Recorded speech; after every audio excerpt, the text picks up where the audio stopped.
Balgopal, Mafula. Mafula. Mafula. Side talk. David no and I link Volga.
Zozolpa.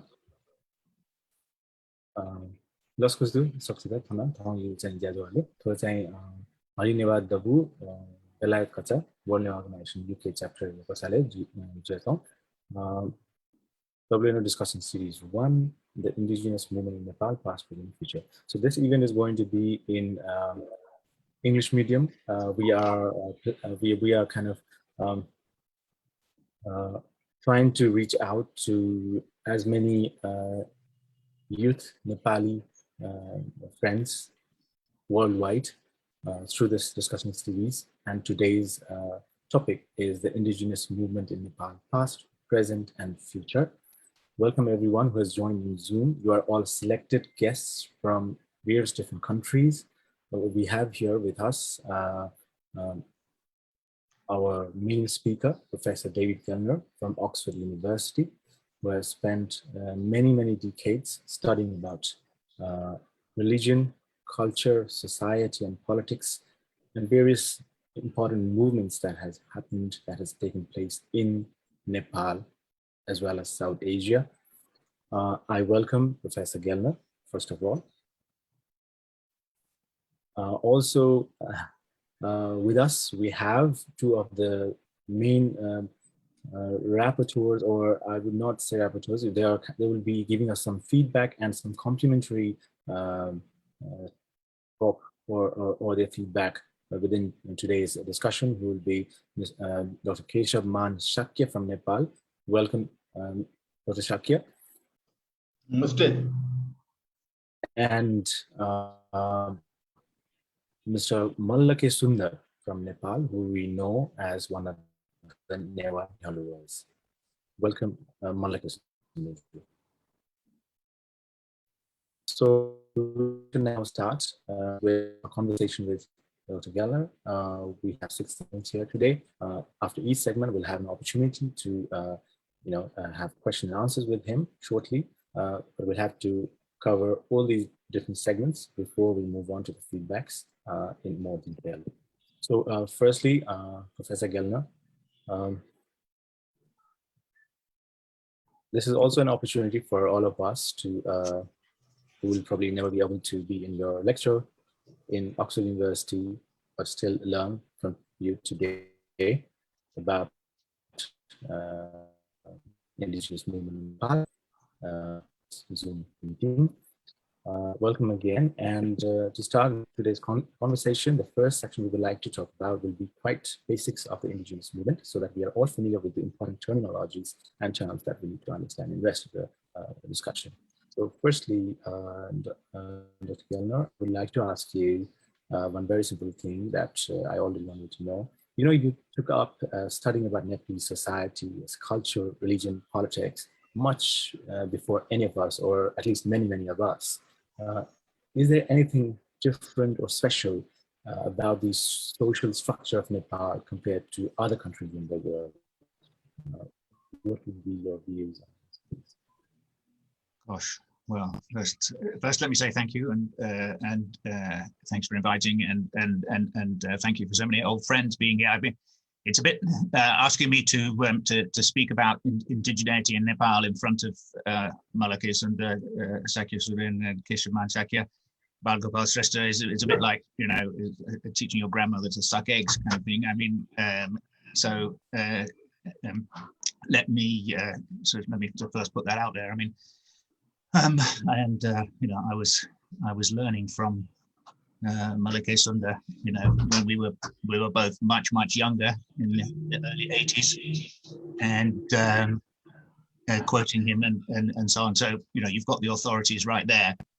But yes, if we zoom out and try to look at indigeneity on a kind of more global scale, that is a key question. Is there anything distinctive about the way indigeneity works in Nepal? And I think there is. It'll take us quite a lot of time to get there. I think I don't want to jump ahead of ourselves. I think we have to clearly Nepal has quite a lot in common with India, but in the history of India is again different, obviously, and so there are some very important differences between Nepal and India, and we have to. I mean, not only do we have to think about the terminology and the concepts that are used today to talk about ethnicity and indigeneity within Nepal, concepts like Janajati, Dalit, Madheshi, Khas Arya, and those words, I can tell you, those words were not used. I mean, it's one advantage of being old and of repeatedly returning to the same place.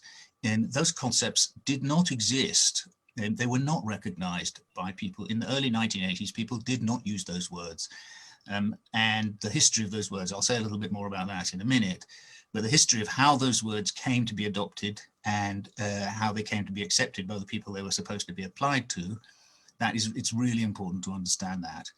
And that history is different from India, and the history of South Asia generally is different from the rest of the world. So the first thing we have to bear in mind is that the term indigenous itself is a new term. Okay. I mean, it may have been in non-English languages, it just meant, you know, French, Spanish, it just meant native people of the place. But in English, the word indigenous was not used until the 20th century. And officially, it didn't start to become important until the UN set up a committee, a working group on indigenous peoples. And therefore, the model, the clear model for indigeneity is settler colonial societies. I mean, and you all know this. I'm not telling you anything you don't know. That the model for indigeneity is Canada, United States, Australia, New Zealand, maybe South Africa to an extent. Those are and Latin America is also, although Latin America is also a very interesting and distinct case because of the degree of mixture between the colonizers and the colonized. But the clear model is those four white settler societies where there is a massive difference between the settlers and the remnants, because of course most of those people were wiped out by plagues. You know, far more died from smallpox than from being killed. Of course, many of them were killed and they were expropriated and so on. So there is a question of whether you can take that model and apply it wholesale to other places in Asia. And that's why, as you all know, Nepal is the only Asian mainland country to ratify ILO 169. And so there is that question. I'm not saying it can't be applied, but we have to bear in mind the differences of Nepal. Now, the other important thing to say about, so the term indigenous has a history, and we have to be aware of that history and that it's a relatively new term. The other thing to say, and this is coming from kind of sociology and anthropology, is that unlike sciences that study the natural world, say, or especially unlike things like mathematics, in the social sciences, we're studying something, society that is, as in the jargon, is socially constructed. That is to say, the concepts and these terms like Janajati and Dalit and Madhesi are perfect examples, are not given in the nature of things. They have a history, they change, they are heavily contested, who belongs, who doesn't belong. Again, I'm not telling you anything that you don't know, but what that means is all social distinctions, even the distinction between male and female, are socially constructed and not essential and fixed. And so the role of the social scientist is to remind people that these things are to some degree arbitrary and that they could be otherwise. And you can see that very easily with the Nepalese example, because the 1991 census counted 60 different castes and ethnic groups in the country. 10 years later, that had jumped from 60 to 103, and then 10 years after that, there are 125. So there's no absolute correct number of groups. It's a political and social decision about how many groups there are. And, the Chinese Communist Party decided, back in the 50s, there were going to be 55 nationalities within China, and that's that. And there's good scholarship on how they were basically created. Those 55 nationalities in China were basically created, and all kinds of groups which are actually quite different from each other were kind of meshed together, and other groups which actually weren't very different, were given distinctive identity. So it's a process, it's a political process, a combination of ordinary people, activists, and the state, and the kind of the continual interaction of those things, which creates the differences. So just to finish answering that question,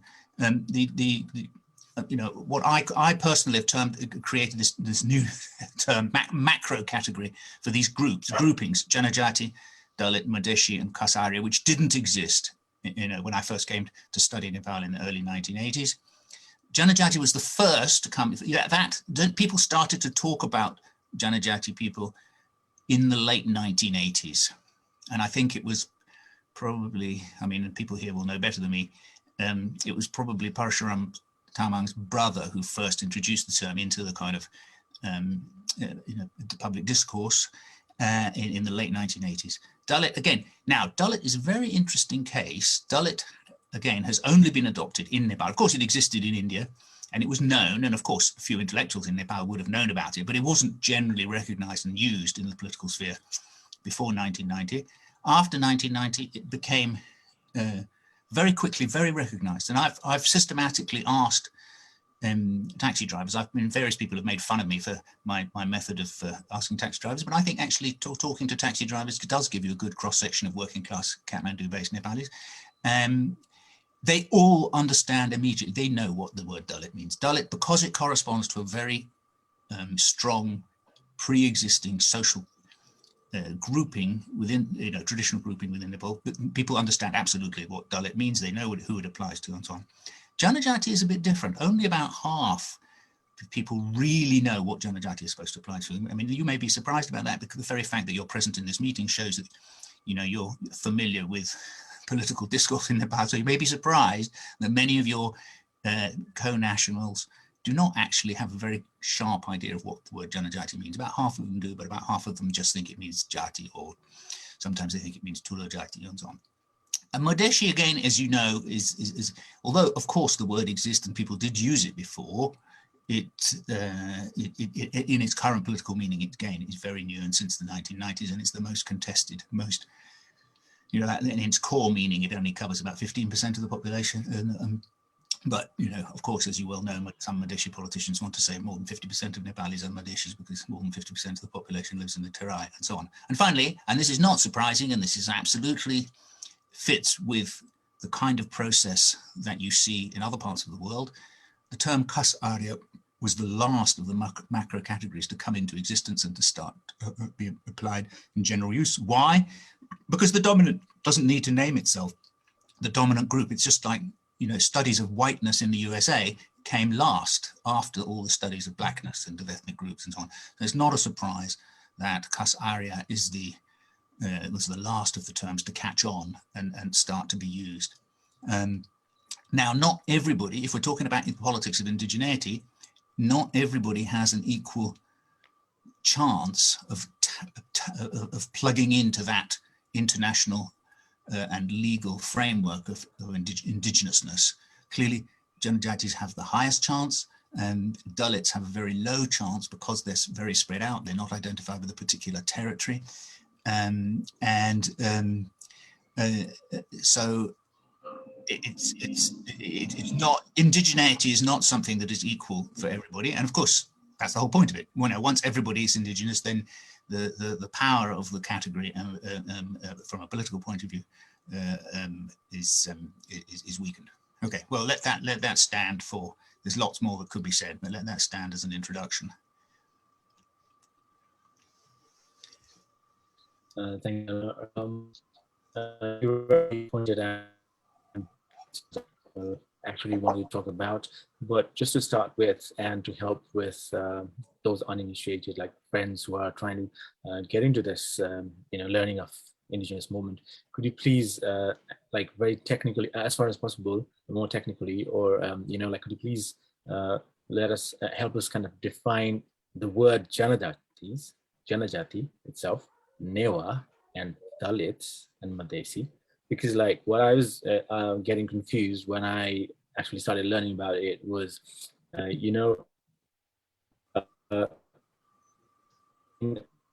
years ago, I started hearing this term more together than separate. It was like Adivasi hyphen Janajati, and then like in a sense, indigenous nationalities. And then Janajati was used as a term more independently a bit later. And then there was another word which was more commonly used by a different group of writers, authors, and researchers, which is Mulbasi.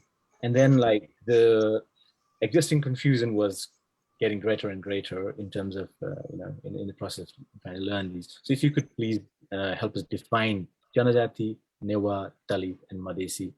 Okay. Well, the term Janajati is I believe, I haven't completely nailed this down, but I think it was invented in 1930s in India to translate the English word tribe. It's a neologism, it's not an old Sanskritic word. Obviously the term Jana is, and Jati, those are old Sanskritic words which go back for millennia, but the term Janajati is a newly invented, it's what's called a neologism. It was invented to translate the English word tribe, and which they needed when they were kind of doing before kind of in the 1930s, were the kind of early steps towards what eventually became the Indian Constitution. And I think and the term Janajati, before that, in Nepal, those groups which are now called Janajati were known as Matwali, that's to say alcohol drinkers. That's what they were. That was their legal status under the Mulike Ain of 1854, which was still in the law of the land up until 1964. So for 90 years, that was the law of the land. They were defined by their status as alcohol drinkers, in other words, not as wearers of the sacred thread.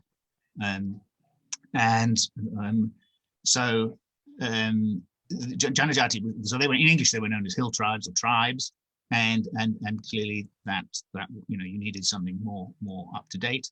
Then what happened after 1990? You have a completely new situation. Kind of, for those of you who are too young to remember, the change after the Jan Andolan of 1990 was absolutely extraordinary. People, especially Newah people, felt that a huge weight had been lifted from their shoulders. That there was a kind of, it was a massive change, massive amount of freedom, gone from and where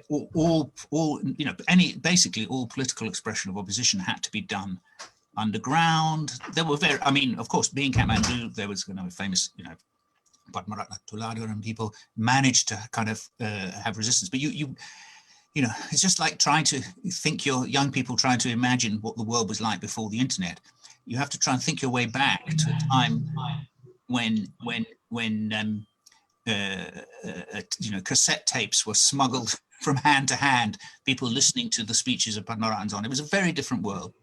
So then after 1990, people were allowed to organize openly. were allowed to organize openly on an ethnic basis in a way that absolutely wasn't true before. Although openly ethnic parties were not allowed, but other than that, people could organize and create ethnic organizations. And the Janajati Mahasangh, Nepal Janajati Mahasangh, which translated itself as the Nepal Association of Nationalities, so in other words, using the English translation of Janajati borrowed from the kind of Chinese terminology, if you like. So the Janajati was the term. Nobody talked about Adivasi yet. Then in 1993, the UN declared a year, which then became a decade of indigenous people. And that's when the whole thing took off. So we can date it very precisely when it entered the mainstream of political discourse. And there was an important committee that met and said, and basically came to the conclusion that in the Nepalese context, the term Janajati and the term Adivasi were basically the same. And so all Janajatis were Adivasis, that's to say, indigenous. The Janajati Mahasangh took another 9 years before they finally got around to actually changing the name of the organization from Nefen to Nefin, adding indigeneity in there. But essentially, the equivalence had already been established. So that's how Adivasi came in, and the idea was, therefore, that from Nefin's point of view, certain percentage of the population, which of course is debated. So anyway, somewhere between 33 and 43% of the population are Janajati. That means, and they are Adivasi, that's to say indigenous, and the rest of the population is not. That's okay. The rest of the population are not indigenous, and this group of the population is indigenous. That was the clear implication and argument of Nefin. And then, well, you're asking me to tell the whole history. I thought we were come to this later, but in order to explain the whole history, in a nutshell, none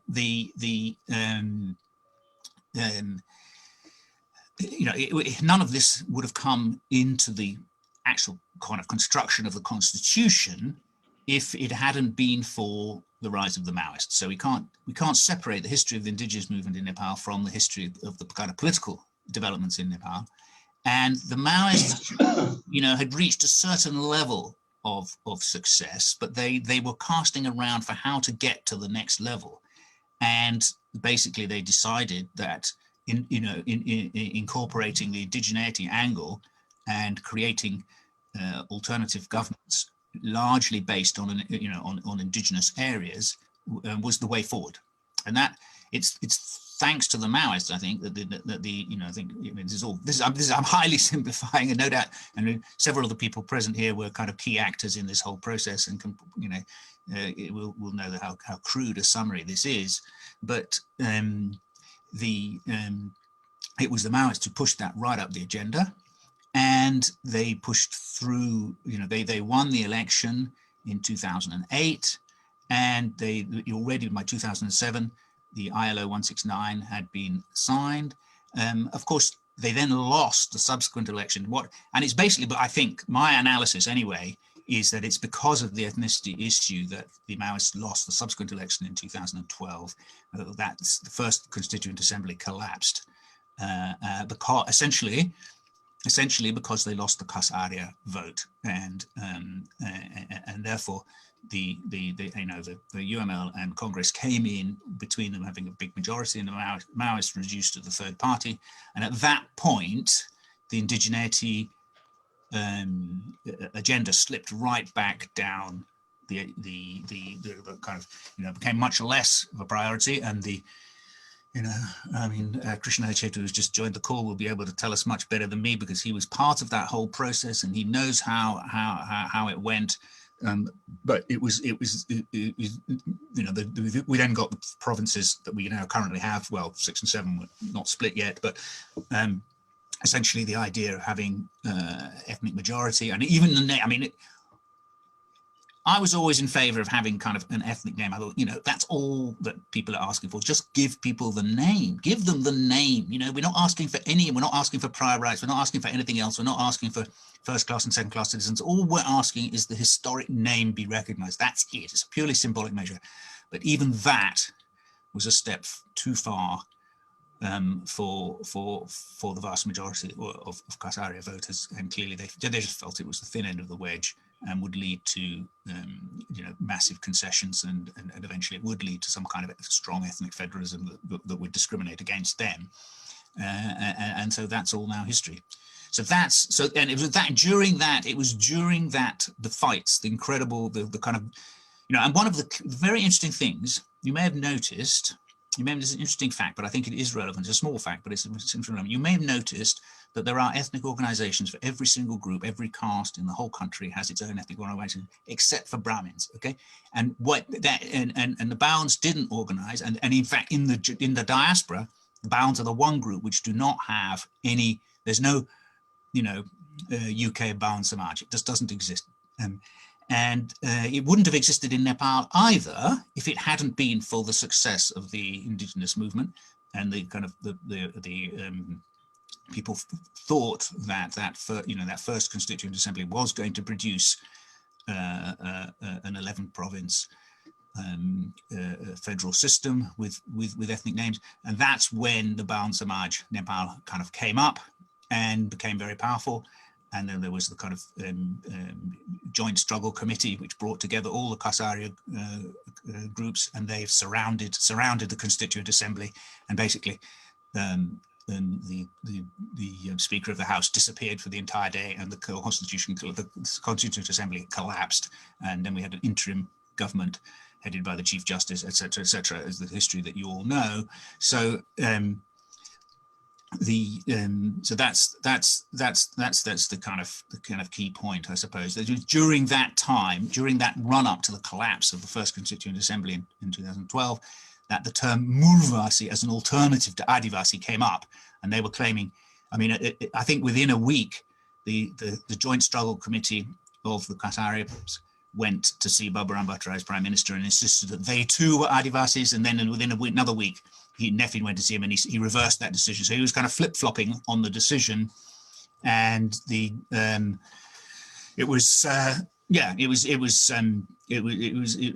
when Mulvasi as opposed to Adivasi. So the question is everybody an Adivasi in Nepal? And that's certainly if you then switch the frame of comparison to Nepal, India. In India also, they don't recognize ILO 169. They don't recognize that some people, they have scheduled tribes, of course. And you may say that all scheduled tribes are by definition Adivasis, but and that's the term that is often used, but it doesn't give it, and they have all kinds of rights. They have all kinds of rights under the Indian constitution, which perhaps don't apply in Nepal, but nonetheless, and in terms of accepting the global discourse of indigeneity, India has not gone that route and refuses to go that route.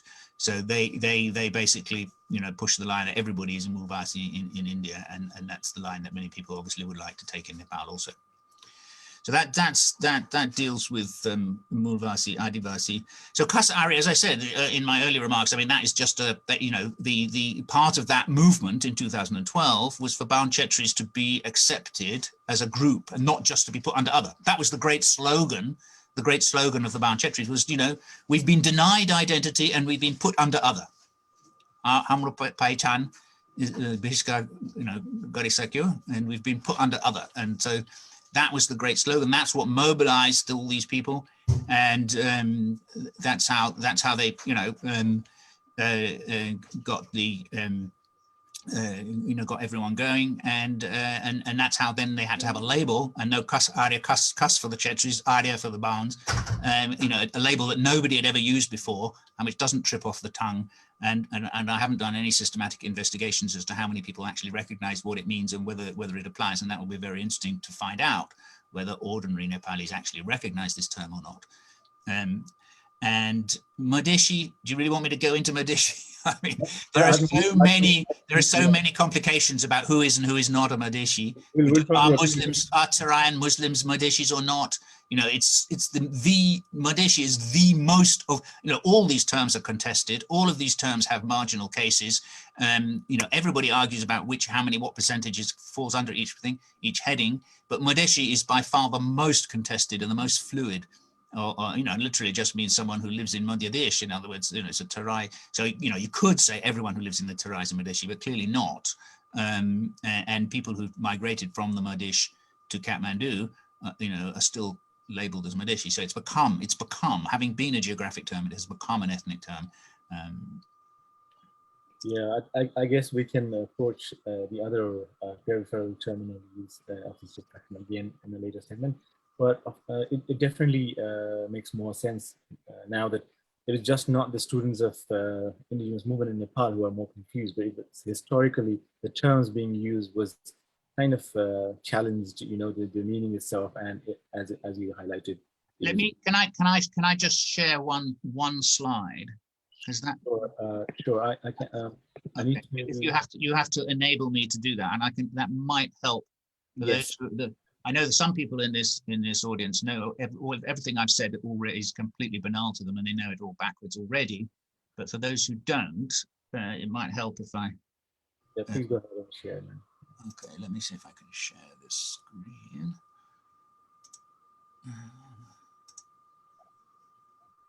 Okay, so can you see that? Yeah. So you can see I've put in this slide, I've tried to summarize the kind of what I call the macro categories. And you've got, you know, Kasaria about 31%. So what they used to be known as is Baon Chetri. And even further in the past, they were known as Kas, or in Newah, Keta, or Tagadari, wearers of the sacred thread. And then you've got the Janajatis. They used to be known as hill tribes, or Matwali. Then you've got Madeshi, and finally Dalit, who were known, you know, in colloquial Nepali known as Sanojat. And if you go further back to the Mulike of 1854, those whose touch requires purification. And then you've got the others. Mainly the biggest category among the others is the Muslims. So that's those. I hope that makes it clear. Also, like, it was interesting, you kind of mentioned about Matwali, the alcohol drinkers, which is like, fortunately or unfortunately, it's quite bitter. I encountered this word for the first time when I read your book, which was Contested Hierarchies. And it was there that I first read this word Matwali, but never in Nepal I heard this before. Really? I'm surprised, because some Yeah. non-educated, relatively uneducated Janajati people still quite happily say, oh, you know, Hami Matwali. Well, Right. Nowadays they're more likely to say Hami Mongolian Haru, but yeah. It actually takes me to the next question I wanted to ask you about the low caste within you know, these communities. And this little mention of Michael Moffat, where in one of his works from 1979, where he says that in South Asia, the least research is carried out on the like bottom level of the caste hierarchy, because like they are extremely deprived in a very deprived living condition, and it's quite challenging for the anthropologists to be a member of the family and just be there and start taking notes and make study. But you know, like you briefly visited Nepal in 1989, 1991, and again in 1992. I mean, it's already been a decade that you graduated in 1979 by then. But soon after, I think like in those trips, you collected a lot of data about these communities. And by 1995, you had actually published your very important chapter that we should say, titled Low Castes in Lalitpur. That is actually the chapter where I first read about Matwalis.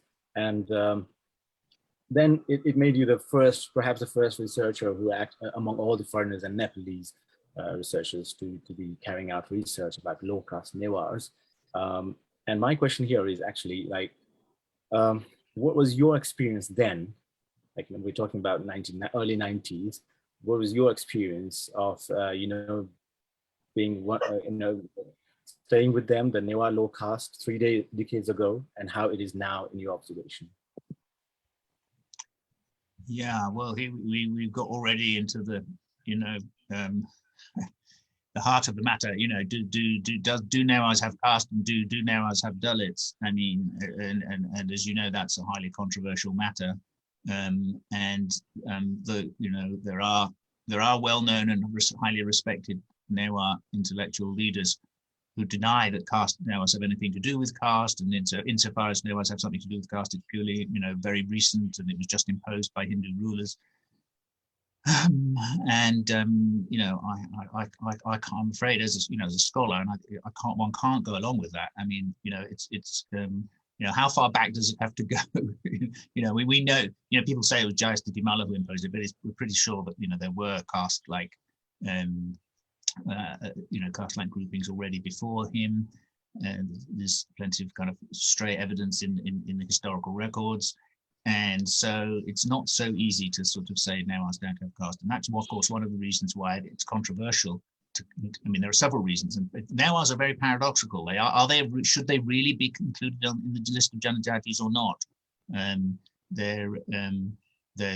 know, there are plenty of people who say they shouldn't, that they don't fit the criterion of a Janajati, partly because of that internal hierarchy, because the official definition endorsed by Neftin and therefore by the Nepalese state says, you know, denies, you know, claims that Janajatis don't have internal hierarchy, and that hierarchy is something that's been imposed from outside, which, you know, I mean, the Newas have had hierarchy for centuries, if not millennia.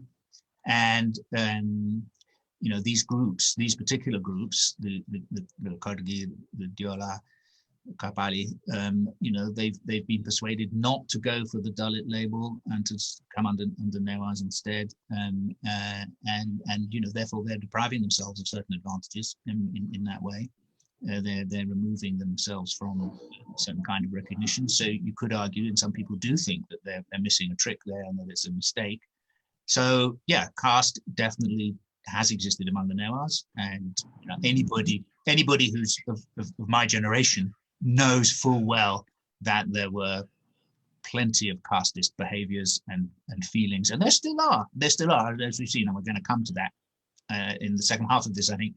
But you know, these casteist behaviors and prejudices have been on full display in public in the social media just recently. So you know, to say that Newas don't have caste is just, unfortunately, just not true. And therefore I think it's wrong and foolish of Newa leaders to try and pretend. I think it's better to wake up and accept it and do something about it. That would be my opinion on that. But also, like, my other question was, like, how do you actually see the 3 decades of your experience, like firsthand, having met them there in their place, and until now, like, has there been some kind of change of some kind? I'm not the best place to put that, because my later research hasn't been you know, intimately with. So I mean, of course, whenever I go to Nepal, I visit my old Newah friends, and you know, I have one particular set of Kargi friends whom I visit regularly, and who helped me a lot with that chapter that you mentioned. But I remember then in the early 90s doing that research for that chapter, going to Diola House, and you know, he didn't offer me a cup of tea. You know, and I feel ashamed now that I didn't say to him, "Aren't you going to offer me a cup of tea?" You know, but I didn't want to embarrass him, I suppose, and he didn't want to embarrass me, and therefore he didn't offer me a cup of tea. You know, I mean, so I did not live with the Newah castes at that time. I visited them, but I did not. So it wasn't a kind of proper full ethnographic. But I realized in preparing that book, Contested Hierarchies, I realized we couldn't do the book if we didn't have a chapter about the low castes. We absolutely had to, and I realized that nobody had done that research, and therefore I had to do it myself. I wasn't the first to work on Dalits in Nepal by any means. There's a wonderful little book by Pat Kaplan called Priests and Cobblers, which is way ahead of its time, both in focusing on Dalits and in focusing on migration. She's a very, very good ethnographer, and a great little book. And then, of course, there's Mary Cameron's book. But she found, as others found in those long gone panchayat days, she found that she couldn't do the research if she lived with Dalits. So, you know, she had to live with high castes, and so, you know, that has changed, I think, and it would be possible. And I'm glad to say there's now a lot of research on Dalits going on, and a lot of it's actually being done by Dalits themselves, which is excellent. So, you know, and I'm doing my best to encourage that. So, yeah, there is a good ethnography of Portuguese in Japanese, and the author of it is coming to Oxford for the coming academic year, and when the plan is that she will translate that into English and produce an English version of her. And look, it sounds, from everything I've heard, it sounds really interesting. And she's done proper, in-depth, long-term ethnographic work with Kyrgyz in Kathmandu. So I'm really looking forward to that. The problem with ethnography is that it's incredibly time-consuming, and that's why we wrote this book. That's why we did Contested Hierarchies. It was a collaborative ethnography by lots of different people. Now our society is so complicated and so diverse that no one person can possibly cover the whole thing. You have to have a team. And even Contested Hierarchies only kind of scratched the surface. And we didn't, for example, most of the ethnography in it is actually from the western half of the valley and not from the eastern half of the valley. And so, there's plenty of scope. Now our society is so complicated, it needs a lot more ethnography, and it needs a lot more work to pull all that ethnography together. Yeah. So I think it was a really good news to know about someone from, you said from Japan, who's going to be so we look forward to it and the translation as well. We also have Supriya Mananda from Record Nepal. She was a former Record Nepal journalist who's worked a bit about Dalits in the recent years. As we all know, she might be able to kind of highlight a few things that we haven't covered yet. But as a very in a beginning level, even if you look into the figures, like the population of Newahs is shown as 1.25 million, little more than a million, and the population of Dalits as 3.5 million, which is 3 times Newah, and the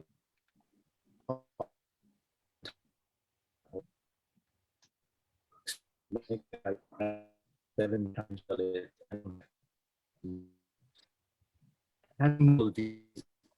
Just like it is in front of our eyes, right? And but still, why is the indigenous movement so fragmented by the look of it? And it is clear that they are more stronger and louder together. They have similar common objective, but their movements. And and we do have this. One organization is not going to give due respect to the other, it was the essence of the other. And if you look at UK stuff, this is probably the first event where the leaders from Newah organization as well as Janjati organizations within the UK are at the same table, which is quite fortunate. But why is this repulsion? Is it because of the political nature of the movement?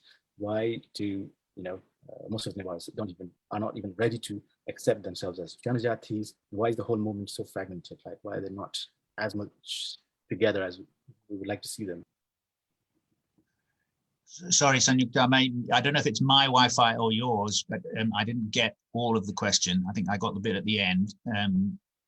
Right. Yeah, the basic question was we do see all these communities, the Dalit communities, the Newah community, Janajati as a whole, which is much bigger, almost 26 times, as I said, of the Newah population and 7 times the Dalit population, if you just look at the Janajati as a whole. But why are they so fragmented? Well, the answer to the question is why movement forward. Why such fragmented? Why why wouldn't they be fragmented? Think about. One of the things about the caste system, and the caste system is that, although some people have tried to pretend that it was, imposed on South Asia by British colonialism, that's just tosh. Clearly it goes back a long way. And as Ambedkar famously said, caste is not just a division of labor; it's a division of laborers. The caste system works to endlessly divide groups and to use small cultural differences as ways of keeping people separate. So Newahs are incredibly divided. All the groups are incredibly divided.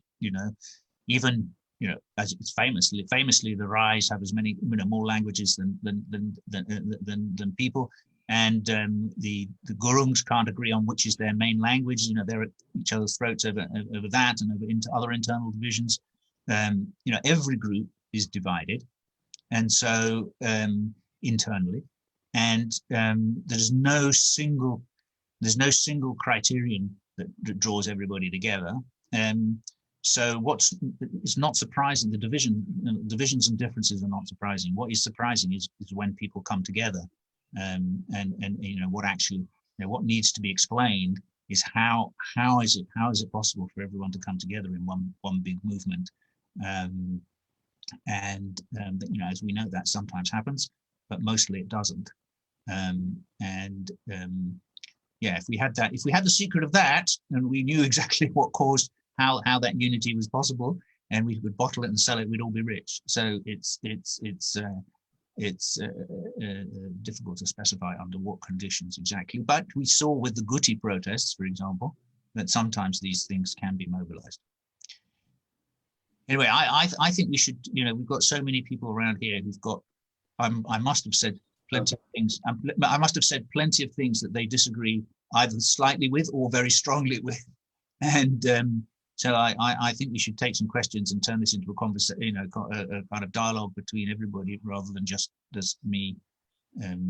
Sure, I was just about to open this thing. Like, we've had a chat for a little more than an hour, almost an hour now. If whatever topic we've covered and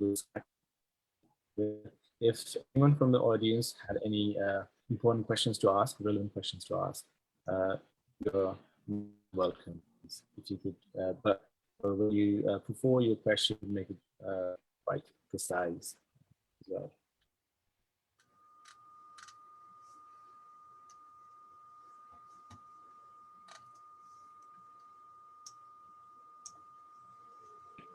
So we have here a lot of friends from Canada, Netherlands, UK, Nepal, Ireland, United States, various different states in the United States as well as Canada, as I said earlier. If there's anything that a member of the audience would like to ask as a question to Gellner, I would like to request again, this is the time, and we'll move on to the next section now, please. Yeah, Sanyukta, I'm just wondering whether your kids are all surfing the internet in your house, because I think it's your internet that is weak, not mine. Yeah, let me quickly check.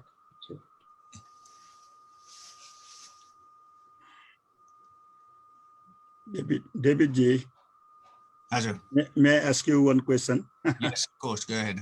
Okay, somebody says that Newah is neither Janajati nor than Rashtra.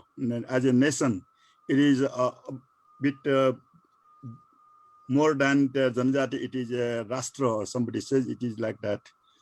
I don't know how it is. Can you explain me a little bit?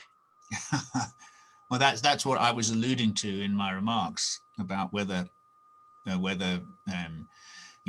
whether it being controversial about now as being a Janajati. And yes, I've heard that argument. There are those who say, look, a Janajati should be a homogenous group, and because the Newahs are internally divided, and therefore they are more like a national grouping than a Janajati. But that was my main point, is these terms are not given in the nature of things.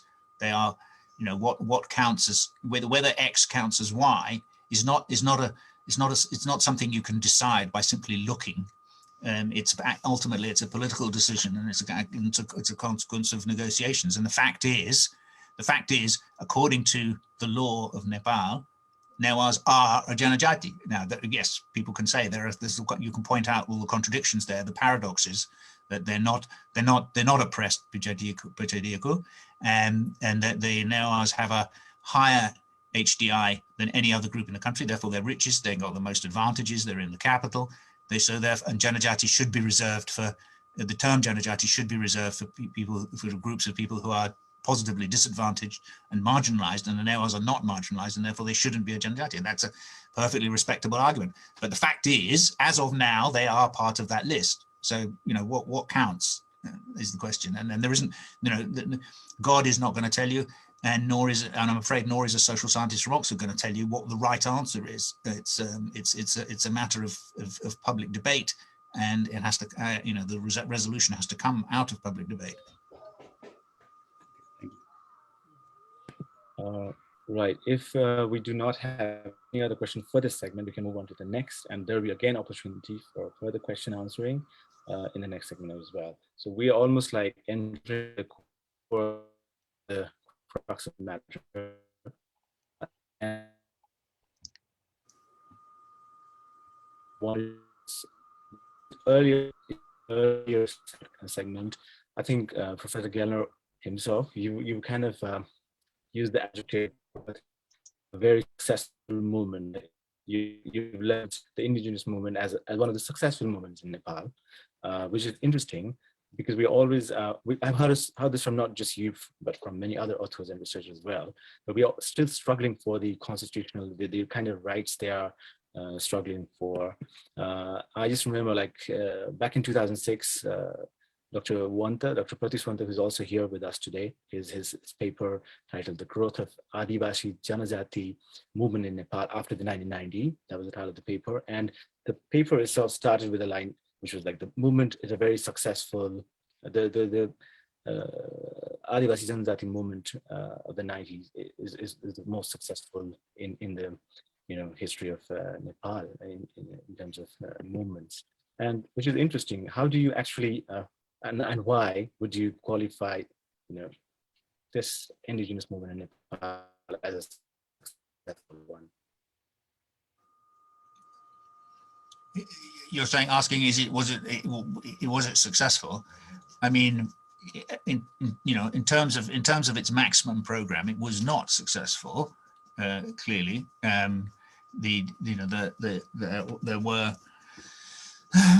there were proposals. The strong Janajati program was envisaged in after 2008 as having strong ethnic federalism, having federal units that were ethnically defined, having, for example, the chief minister of the province being having to come from that the Janajati group that was the majority in the area, having preferential rights and so on. And if we take that as the strong program, that failed.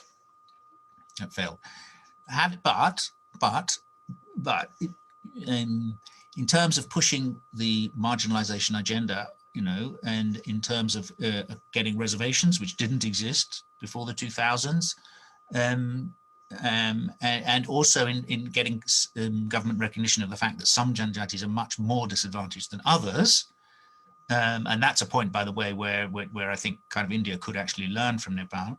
I think, yeah, there has been some success. But I'd like to hear what other people think, whether they think it's been a total failure or not. And then there are people here who've been very active participants in the movement, and who'll probably be better placed than me to actually say whether they think it's been a success or not, or whether it's been totally.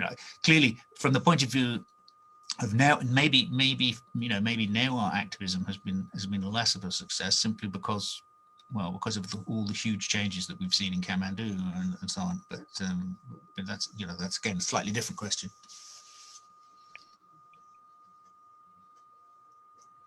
Right. I think, yeah, that's exactly what I wanted to have a gaze about where it is more successful and maybe where not, because most of the time I've been reading this movement being, most of the write-ups, they actually labeled it as a successful one, and that was a bit confusing for someone looking at it from a different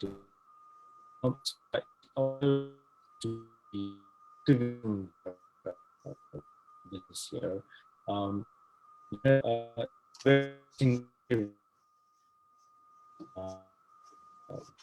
Much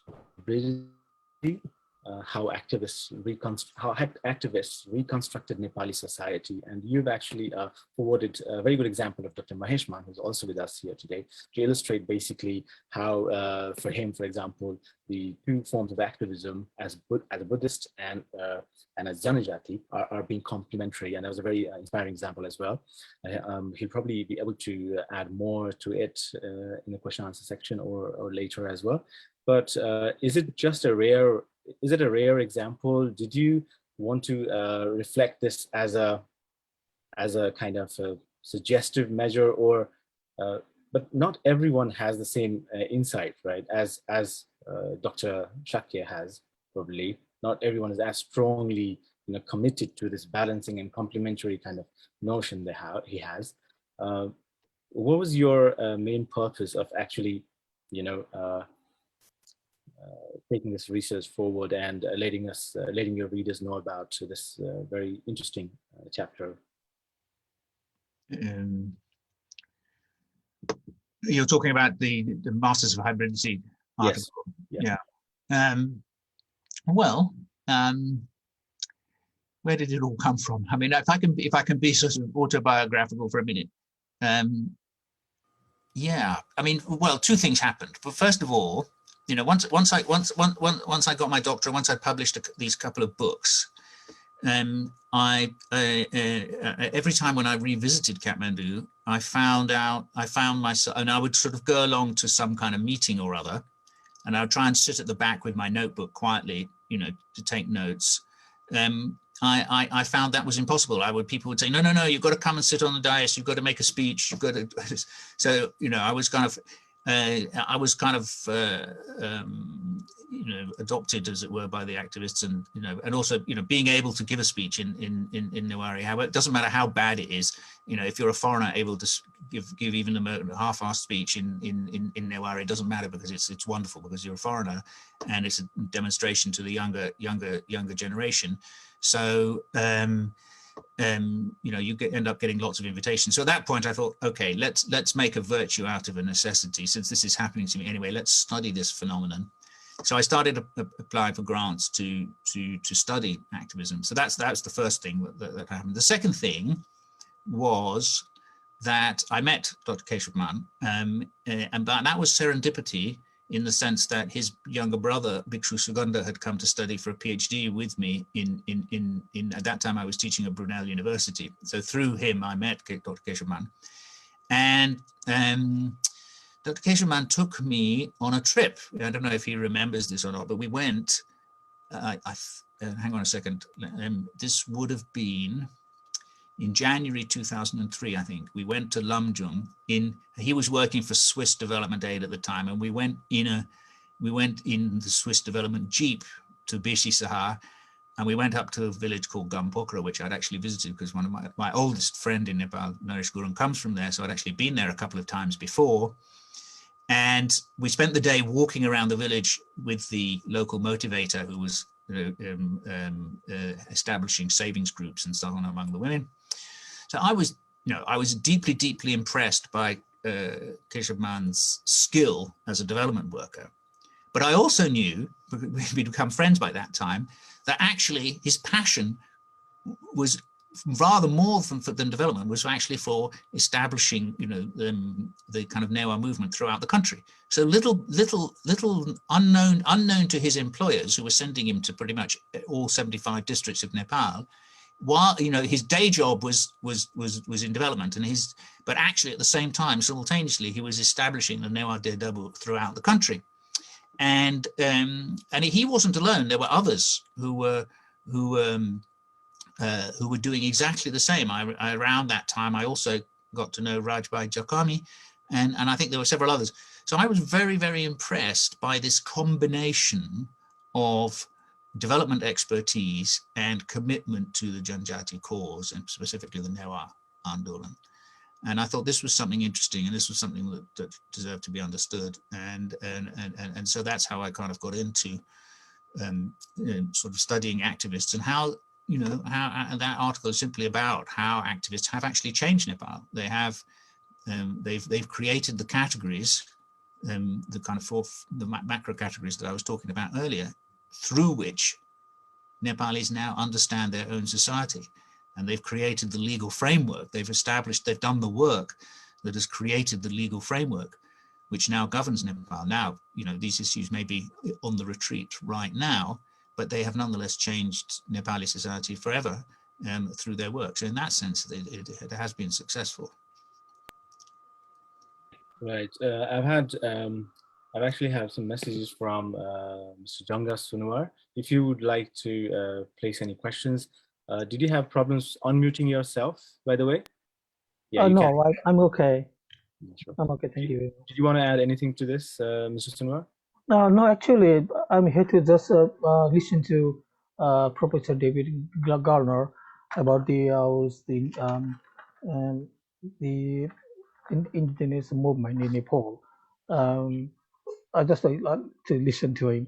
But Thank you. actually, I would like to introduce to myself. But I was the former president of NEFIN UK. Now we got a new committee member. Now we just had our convention last a couple of weeks back. But just I would like to introduce you to the NEFIN UK is the umbrella organization of 11 ethnic groups, and and we cannot do much here from the UK. Just we were helping out and support to the Nepal, and we just what we do is we support them there when they do the movement, and yeah, basically we just support Nepal, and we always watching TV, watching telly and the news, what's going on and back in our motherland Nepal. And Sanyukta just invited me to join this creative and fantastic conversation and Zoom meeting with the David Gellner. But I'm not I'm not an intellectual person. Well, I can see a lot of intellectual picture here, intellectual person here, like Krishna, Hachhethu, Keshabman, Shakya. And I know them. Maybe they would like to raise questions more. Sure, Mr. Sunwar, we will get back to you as well again if needed. I think there was a request from Krishna Hachhethu. Mr. Krishna Hachhethu, if you wanted to add anything to it, please unmute yourself. And okay, and the points what I want to intervene, the latest part has gone much ahead. Anyway, the points at one points, whether the Janajati movement, how do we rate whether it is successful or not? My understanding is okay. As a partly success, partly unsuccessful, and David has a term. If we see the Janajati movement in terms of its maximum goal, we cannot rate it as a successful. But I would prefer to put in the three ranks: maximum, minimal, and I may not have an appropriate words. But there is a demarcation time, 2006 to 2012. That is the high time. Actually, the Janajati movements really gained its agenda and spread all over the country. But after 2012, from the day of the collapse of the Constitutional Assembly, actually the Janajati movement backtracked, or the momentum lose back. There could be a number of reasons. One reason is the early riser of the Janajati movements.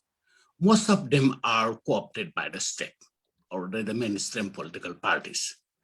Now, from the day of the second CA, Constitutional Assembly, you will find two categories of the Janajati movement. One who is associated with the establishment,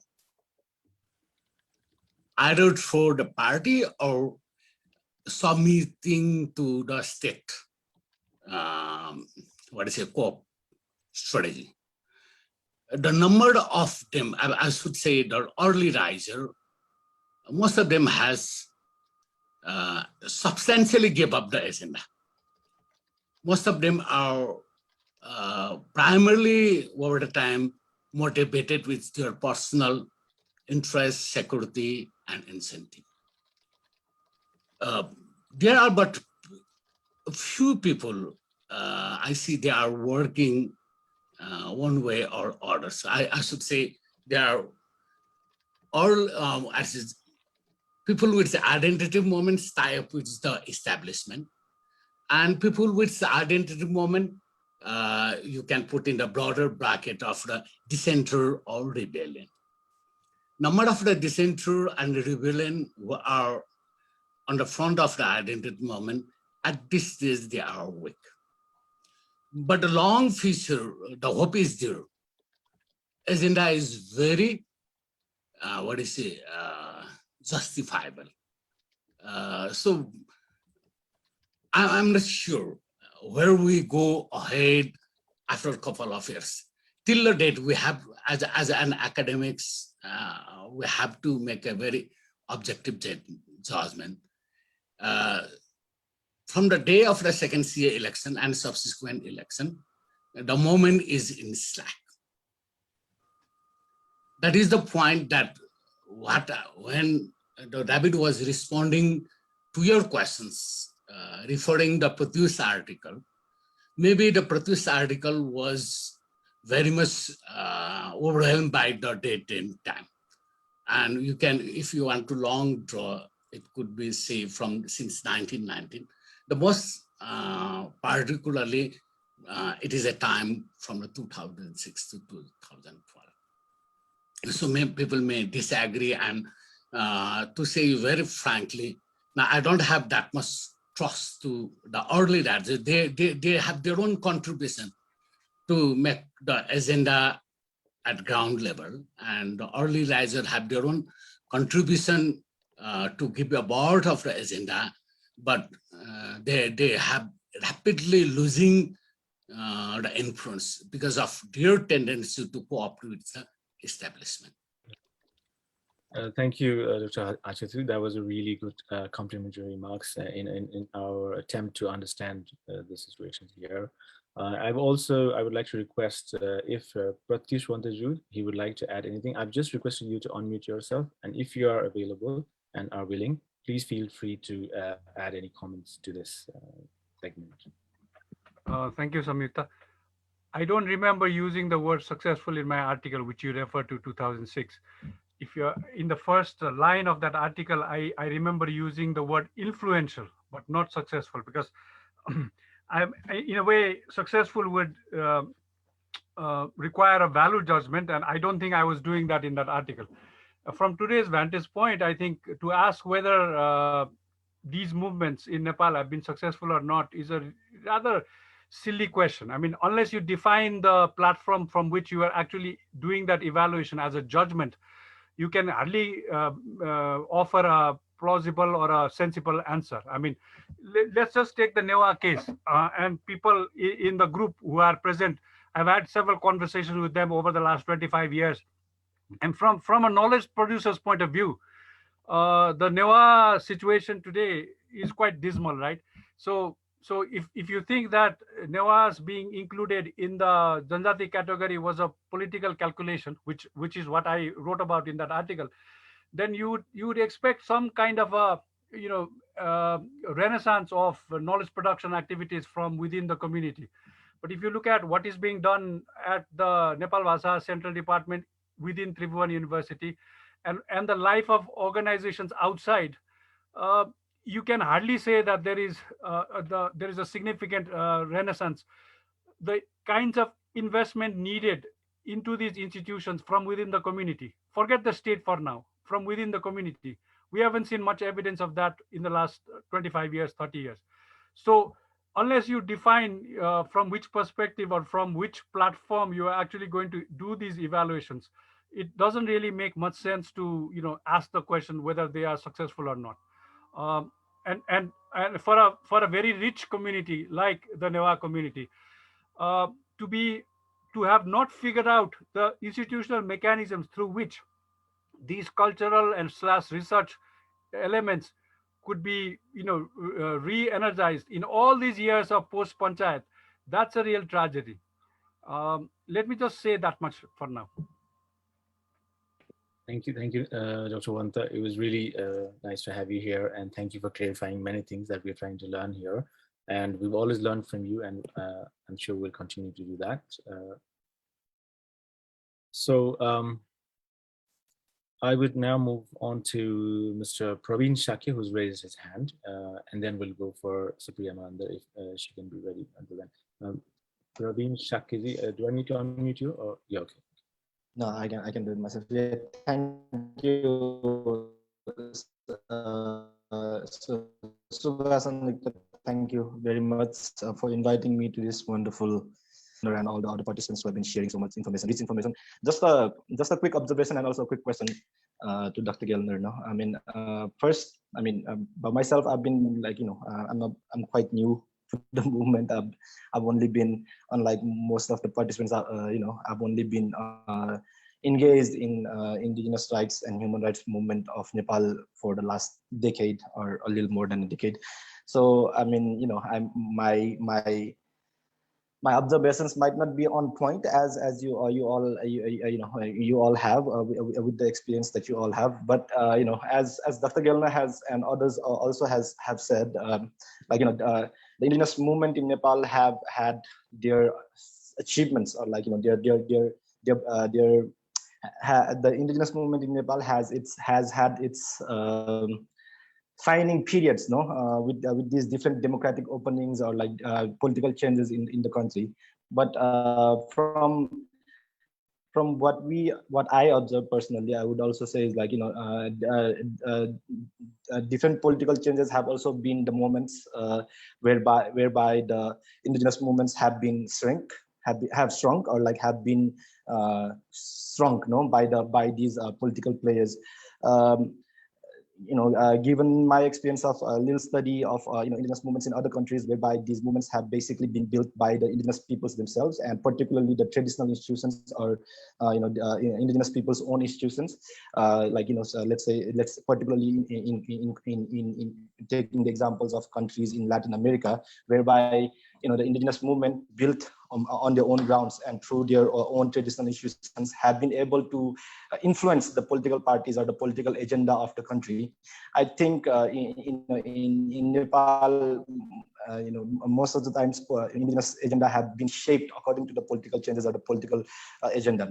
Has that been working for indigenous movement is my question for Dr. Gellner. I mean, because again, as I said, what I think would be a better way to go would be decolonizing the indigenous movement, rather than having their agenda drawn up based on a political context or political environment, building up a movement ground up through our own traditional institutions, such as the Gutis of Nepal or Badgars of Tharu, could be a more longer lasting and sustainable way of achieving the change we desire.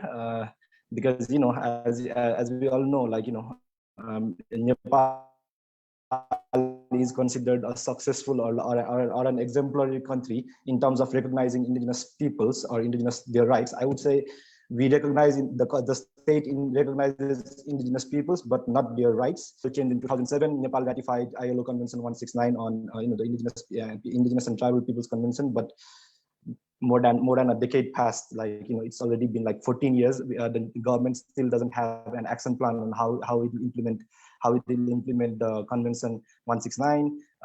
It recognizes indigenous peoples based on an act, but there is no recognition of the rights to land, territories, and resources, or the right to autonomy, or the right or their collective rights in general, as guaranteed in the UN Declaration or the ILO Convention 169. So I personally see a lot of failures in indigenous movement in Nepal in terms of setting an agenda beyond what has been designed or what has been influenced by a political climate. So I think again, that is a question for Dr. Gellner. Would it be better if the indigenous movement in Nepal not depend on the political climate, but build its movement ground up through its own institutions or through its own decision-making processes, and decolonize these traditional institutions to establish its own goals?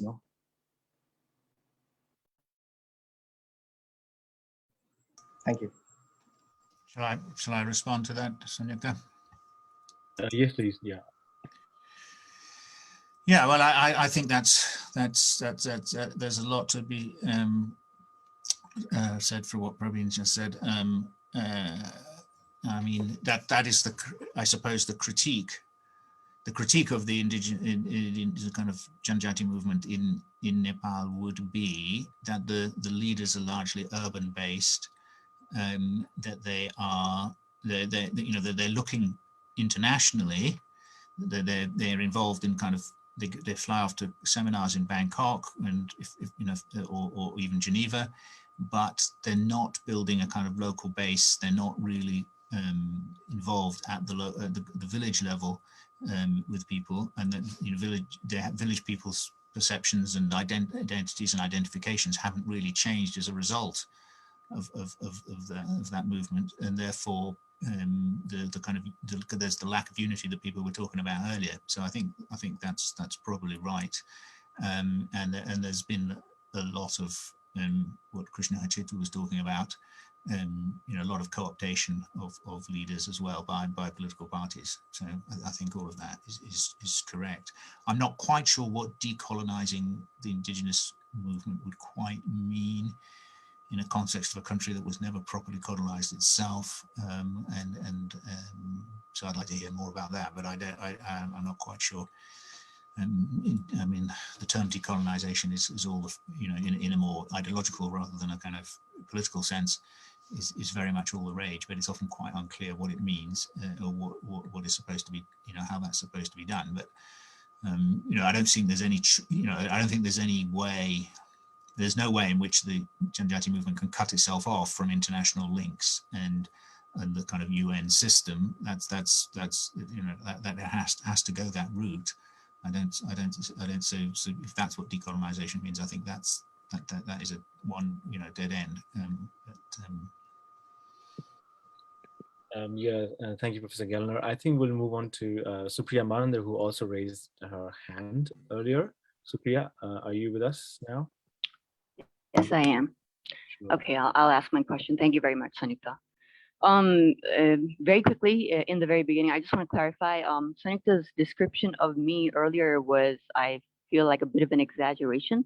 So I cannot in any way claim to be any sort of authority on Dalit issues ongoing in Nepal right now. Last year, I co-wrote an article with fellow journalist Dewan Rai, for the record, and that was it.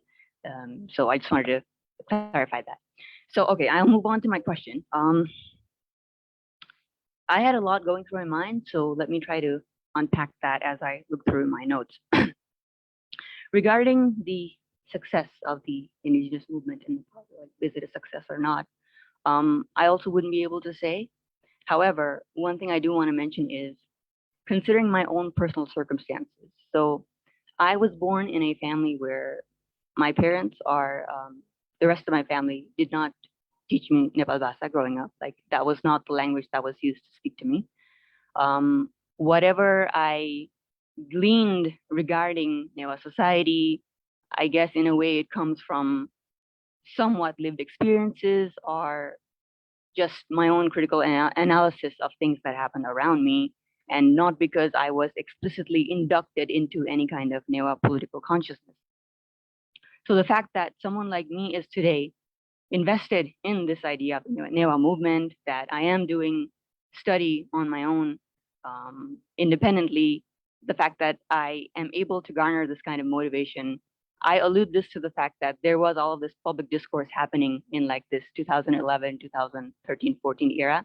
And of course, during the promulgation of the Constitution as well, like all of this discourse, everything that was kind of a culmination of the, well, not the kind of culmination that would suggest there being an endpoint. It's an ongoing process, I would say. But the fact that all of this knowledge production existed, all of this public discourse existed, is the reason why I am invested in the things that I am. So I see that as a sign of hope, which is not to say that things are entirely optimistic, but the fact that I am in the situation that I am is, I think, a sign of some form of achievement. So that's just like a personal anecdote sort of stuff. Regarding whether this can continue, so I'm not sure if this would count as a question exactly, to Professor Gellner specifically, or even anyone else attending, but I've always been curious about this idea of generational disconnect within movement building. So earlier there were all these anecdotes of people who are extremely active, who were active in the indigenous movement, but then became co-opted by political parties, who allowed themselves to be co-opted. Or, for example, elites in the movement who show presence elsewhere on large-scale, high-level platforms, but in their own communities on a grassroots level, they don't have as much presence. So there's this disconnect. But I've noticed that often it's also the case that for those specific individuals, let's say, even within their own families, on a personal level, there is a disconnect. You may have Newah activists who, talk about it's important to speak in Nepal Bhasa all the time, so on and so forth, but then their own sons and daughters, and they can't speak the language. And that's, I think, like, what is that a sign of? Or is it possible to sort of put that generational framework into some kind of understanding, or are there parallels across communities within the indigenous movement, or is this something more specific to the Newah in some way? And of course, I'm also aware that even among the Newah, this may be a class issue. For example, I've noticed that Newah families who are on the lower end of the socioeconomic spectrum, usually they're the ones who speak in Nepal Bhasa within their families, and in that situation, the children may grow up in an environment where they might be more politically attuned, right? So the question was more along the lines of this idea of generational disconnect. How is it across the indigenous movement, like across and within Newah society as well as other communities? Kind of building off of that. So there is this generational disconnect. And then when you have this generational disconnect, I think what that allows for is other kinds of external forces come into play. Prof. Sundar mentioned that there isn't a whole lot of knowledge production being done, given the sort of status of the Newah as a whole. The kind of things that one would expect to come out of the community that hasn't really happened in the previous decades. And I think that we have to look at that on a structural sense as well. We live in a capitalist society, and what kind of jobs pay and what doesn't. There's this whole idea of this fetishization of STEM. Sociology isn't like the hip thing to study. The humanities aren't really worth, giving a lot of praise, heaping praise on, and so on. And I think that it really ends up creating these channels through which younger generations enter, and they sort of fizzle out in terms of their understanding of their own community's political history. So within this context, my second question would be, globally, we see a sort of veering to the political right. And in the past decade or so, based on just my own observation of internet space, let's say, there has been this trend of how identity politics has become a very derogatory word. And this comes from a very Western context, I believe. Like, for example, Black Lives Matter, or LGBTQ activism, the sort of ideals associated with them, the sort of commentary that right-wing commentators applied on them, it came out of this. And I think, like, I feel like I noticed that sort of derogatory use of identity politics and what that means here in Nepal. So this trivializing this sort of backtracking that we see happening, like things happening within Nepal by itself, yeah, they're all playing a role in why things are not moving the way they are. But putting it within this global context of how global politics as a whole is moving, where does that fit into it? So just to recap, the first question was about generational disconnect, and the second was about how do you contextualize it within this spectrum of global politics? Thank you. Yeah, well, both those are really excellent questions. I mean, the generational disconnect was something that was very obvious to me already back in the 1980s, and it was very striking that the kind of leading figures in many, and not all, but many of the leading figures in the Nepal Bhasa movement at that time were speaking Nepali to their kids. And part of it was based on a misunderstanding, because, you know, already at that time, in the early 1980s, it was unthinkable that Japuds would speak Nepali to their kids. Now, not only is it thinkable, it's actually mostly happening. So, you know, at that time, it was almost unthinkable, not totally unthinkable, but the vast majority of Sakyas and Vajracharyas did not speak Nepali to their kids in the early 1980s. Now, most of them do. So, you know, you know, things change very rapidly. But at that time, I suppose, there was an old tradition, and I think this tradition may even go back to the 19th century, among Shresttas, among the Newahs, of the father would speak Nepali to the kids and the mother would speak Newari, because there was an expectation of going into government service. And so, you know, but that had already changed by the 1980s. It was very class, and it was very caste based. It was very clear that Shresttas were vast majority were speaking Nepali to the mothers were, because the mothers were educated by then and they were speaking Nepali to their kids. But they somehow thought that it didn't matter, because Newari was so pervasive. You know, I mean, at the time when I was living in Patan in the early 1980s, everybody spoke Newari. I mean, I had learned some Nepali before I came, then I switched to Newari, and then I just spoke for the next 19 months living in Patan. I just spoke Newari every day, all the time, to everybody. And initially people would respond. I would speak to them. I would ask a question in Newari and they would reply in Nepali automatically because I was a foreigner. And then I would say to them, but hang on a minute, are you ashamed of your own language or something? And they go, oh, yes, you're speaking Newari to me. And then they would reply, and then fine. And then eventually my kind of accent got good enough that, you know, they got it straight away. You know, that was a different world then. It was a very different world, and it was very striking to me, very slightly shocking to me when I started revisiting during the 90s. You know, and every year I come back and more people would be speaking Nepali to their kids, and that was something I wasn't ready for. So that disconnect is not just in the movement; it's in society. I mean, the movement cannot be separated from society. People who are in the movement are also in society, and it's society, and that is nothing specific to the Newahs at all. That like language drift has happened. And, you know, ever since humankind started moving around, which is, in other words, from the beginning, language shift has gone on. And, you know, even Nepal Bhasa hasn't, you know, Nepal Bhasa is full of loan words. And that's not just a recent thing. You know, I mean, I defy any Newah speaker today to finish 2 sentences without including an English word in it somewhere. And it just automatically, you know, it'll come into the speech. You know, you can't help it. And so, but that's a process that's been going on for a very long time. You know, my father was a refugee from Central Europe. His first language was German. His favorite language when he was young was Czech. He learned English at school, and then he came to England. He didn't speak any of those languages to me. You know, I don't know. You know, I learned a bit of German at school. I never learned Czech. You know, so my mother was English. So, you know, these things. So even if you don't have that kind of intermarriage, even where both parents, you know, people move, and when people move, especially when they move from the village to the town. So I think that kind of language shift has happened among all Janjati groups. Right? When people move to the town, they start speaking Nepali, and that's just kind of and it's happened all over the world. So it's not a specific fault of the Newahs that it's happening, but it is happening.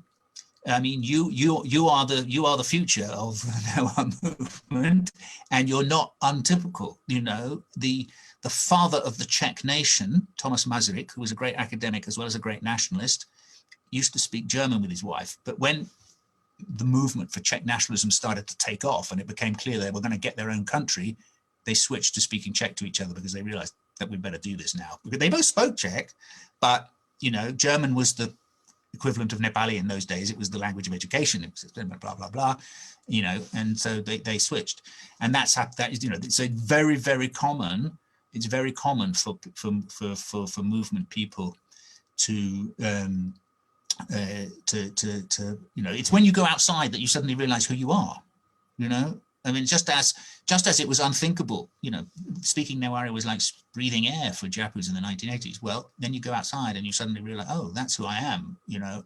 Now, most people just go with the flow, but some people start to realize, hang on a minute, this is who I am and this is important to me, and I'm going to fight for it. So, and look, the world is full of failed cultural nationalist movements, but I wouldn't say the chances, I wouldn't say the chances for the Newah movement are nil. I wouldn't say they're nil. I wouldn't say the chances are great either. It's a struggle, and it depends how badly people want it, and how badly people, whether people actually, as long as people go on speaking Newah, it will survive. But if they don't, it won't, and it's simple as that.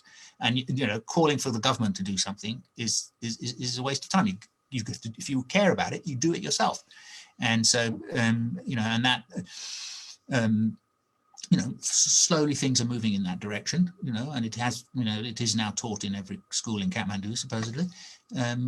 Maybe things have turned a corner. I don't know. And this is a matter we'll see over the next, as I say, when people force me to make speeches about this in Newah, the Newah bear will survive as long as I survive. As long as I keep going back, me and my friends, of our generation, it'll still be there. Whether it'll be there for your generation or the subsequent generations, let's see. It's not. The future is open, and it partly depends on us. On the other question about the kind of global, this is a very difficult thing. Clearly, globalization, has it both globalization both makes everybody more similar to each other, and at the same time encourages nativist movements, and at the same time, what you've got to ask is, when people say that use identity politics as a dirty word, you have to ask who is saying that and whose interest is it serving. And it's very interesting that, the kind of right-wing commentators who come down, very hard on identity politics, or they say you shouldn't bring politics into sport. Well, what they mean is, my kind of politics should be brought into sport, but not your kind of politics. It's about, it's trying to, there's a big controversy in the UK at the moment about whether the English football players should take the knee before they start each match or not. And a lot of conservative politicians have got themselves into a big mess here because they've condemned them for gesture politics. But then when the English football team is suddenly looks like it might even win, so the sight of the politicians desperately running to try and grab some of that charisma from the players is really comic to behold. And they're having to eat their words. And a lot of people think that the manager of the English football team would make a much better prime minister than our current prime minister. Not that bar is very high. So yeah, it's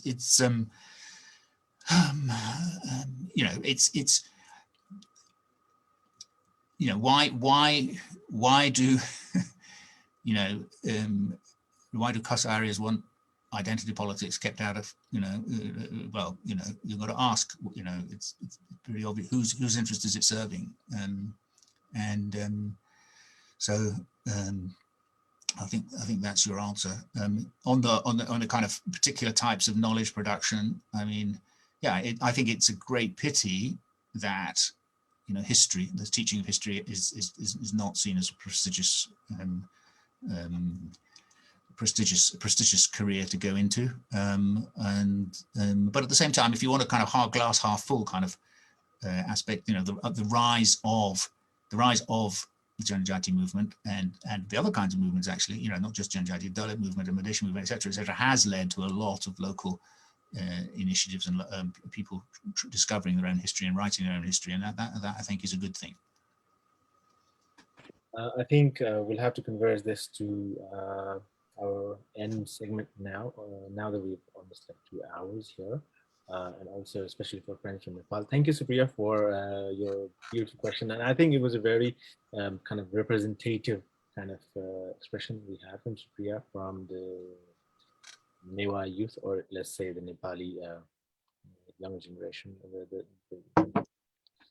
I wanted to get back to this point of knowledge generation, knowledge production, which was raised by Dr. Wanta, which is, I pretty much appreciate, I pretty much agree with that there hasn't been as much, or at least there hasn't been that much production of knowledge in the Newah Academy, or the regarding Newah movement itself.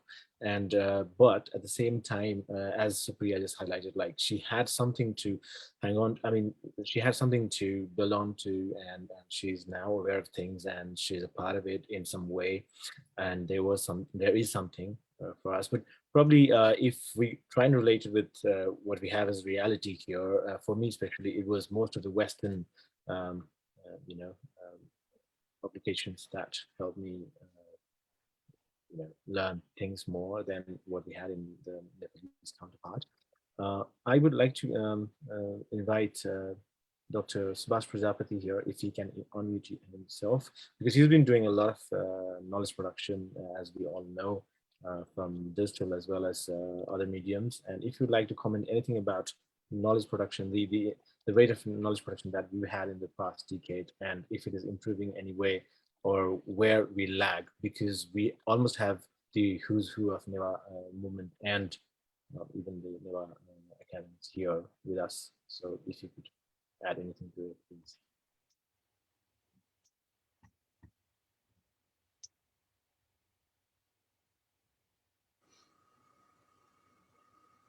Are you with us? Subhash Prajapati, are you with us? Hi, yeah, thank you, Sanyukta, for inviting me to this wonderful talk. And I think, talking about the knowledge production, I think I see the lack in the generation transfer, whether it can be the language or music or any other performing arts or any other cultural things as we see in a recent generation. So I have experiences with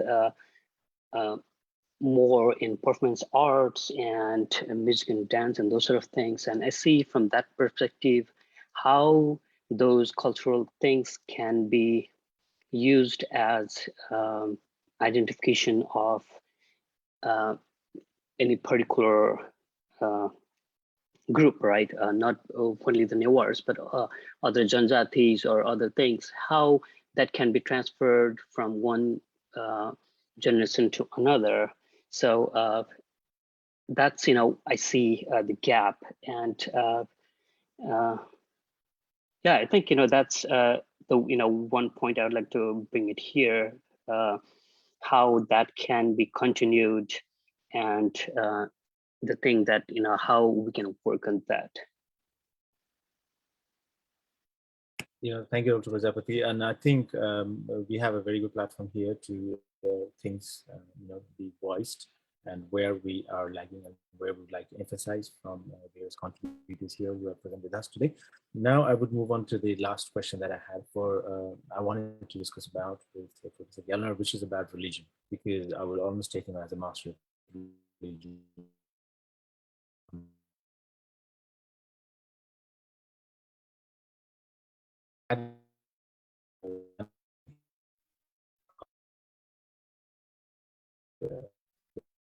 Kathmandu Valley. So I would just want to know more about what is the influence of religion in the nationalism and stuff like that, because as we all know, like before 1990, the state backed religion as Hinduism and language as Khas Nepali, and it was kind of was there codified, and it was in practice, basically, in reality, the caste-based differentiation in the monarchy end, which is not there anymore. But just to wipe out things from the books, and just to have something and not to have something in the constitution, does it really change anything in the society in reality, and how difficult it is to move on from there? And the basic question is, like, what is the influence of religion, in adjusting the lifestyle, the social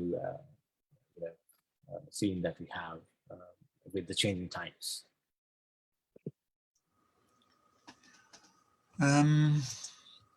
Yeah, I mean, one of the things is, Hinduism kind of is very, very capacious label. It's not, the word Hinduism is an English word that was only invented at the end of the 19th century. So, what does it mean? Nepalis only started to think of themselves, am I a Hindu or not a Hindu, in the 1950s when the first census started to happen. So, before that, they thought, I have to follow my Kul Dharma, my family religion, Dharma, the very word Dharma, we translate it as religion, but of course it actually means far more than that. It can mean duty, it can mean ritual. There's lots and lots of things it can mean. So it's, the Abrahamic or Judeo-Christian concept of religion doesn't map directly onto the South Asian Indic concept of dharma. So that's the first important thing to say. So Hinduism, just Hindu dharma, everybody is it's the default option, if you like, of in the Nepali census. In terms of the Newah movement, it's very interesting to see. I've tried to trace in one of my early papers about how there was very much a kind of combination of Buddhism and the Newah language movement in the figure of Dharmaditya Dharmacharya in the early years, and that started to break apart, and they've gone in their different. The Buddhist movement and the Newah movement have gone in different directions since the 1960s, and they've gone further and further apart. I am struck by the fact that the percentage of Newahs who identify as Buddhist has dropped quite dramatically between 2001 and 2011, from 15% to under 11%, and I'm not quite sure why that would be. Was it artificially inflated in 2001, or what happened between 2001 and the census and the 2011 census? I've no idea. Maybe Keshabman has some kind of theory about what happened in the 2011 census. Yeah, I don't know if you want me to say more about religion. There's again so much that can be said. I just quickly remembered, like in around 2013, when we did the first weekly seminar in London, you unpacked your entire collection of you were kind of taking pictures of you're visiting homes in Nepali households in the UK far and wide, and you had like lots of images of their shrines, and which was very shocking because like all I knew was like Hinduism was a very strong hold, but I didn't realize how different combinations and non-Hindu. That is an important sociological fact about the caste system and about the sheer cultural and religious diversity in South Asia. Many Nepalis are very, very ignorant about other Nepalis. Exactly. And they don't know, for example, that Rais don't have images in their shrines, that they're aniconic. And they don't know anything about the Satya tradition among Limbus and other Kiratis. So, and even some Newahs are very ignorant about other Newahs traditions, which can be quite different from each other, notoriously different from, even from toll to toll. So, yeah, those things are, yeah, it's very impressive. It's impressive how people reproduce their traditions, and just going back to what Subhasji was saying, one of the way, even if the language, passing on language is a very, very difficult thing, especially in a diasporic situation. But passing on cultural traditions, festivals, dances, particular song traditions, those are, in a way that it's easier to pass that on. There are many. I was, in doing research on the Nepalese diaspora in the UK and elsewhere, I was incredibly impressed. Just as I was impressed when studying activists, and activists, hardcore activists in Kathmandu, probably go to 3, 4, 5 meetings on a Saturday. It's incredibly impressive how much energy and how much time and how much work they put in to their various activities. And the same applies to the diaspora. That secondary school in the Nepalese-dominated estate in Farnborough, that school is booked up for years in advance, nearly all by Nepali events. So it's astonishing how much energy Nepalis have. And even, when I made a couple of visits to Belgium to look at what the Nepali diaspora there were doing, and the tiny population, less than 10,000 Nepalis, and the per capita number of organizations was even higher than in the UK. And the UK is pretty impressive, with hundreds of organizations. And every weekend there are activities and barbecues and God knows what. Yeah, I just remembered that instance where you unpacked everything that you had been looking for, and almost like 6 years later, around 2019, you published a book of Vernacular Religion, which was basically like a lot of write-ups and kind of illustrated everything on paper about your findings, which was very interesting. Now, I think we'll move on to the last segment before we ask Keshabmanji and Malla about their feedback for today. I would really want someone here. We have Suresh Mananda, Suresh Kiran, as he introduces himself. Can I ask you please to unmute yourself, Sureshji? Suresh Manandaji, are you here with us? Yeah, you are here.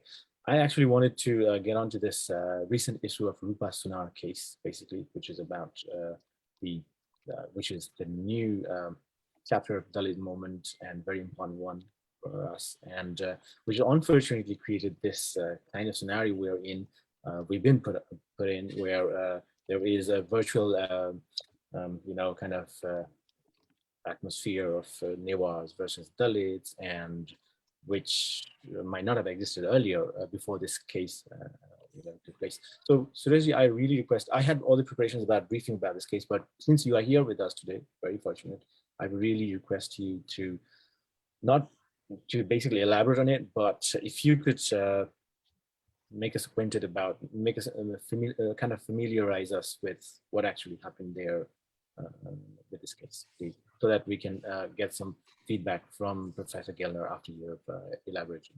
Thank you. संयुक्त जी जी ठो चाहिँ नेपाली वा नेवा भाषामा भाषा चाहिँ अप्रेटिङ छ जी नेपाली वा नेवा भाषा तैबी Sure. Suresh, वो तस्कै पासी जी छ दको छना चाहिँ नेपाल भाषा योको चाहिँ थुइ हैन हजुर सुबा दगना पाठो अब्जर्भ दिउली थो चाहिँ छि नेवा आन्दोलन चाहिँ छ दु मुद्दाई रुपे चाहिँ थो रूपा सुनार व सरस्वती प्रधान प्रकरण ध्यान हुन्छ जंदु ठिकेना हनस का चाहिँ नेवाटे त आन्दोलित यापटी चाहिँ अवसर चाहिँ ठिकै छौं खण्डु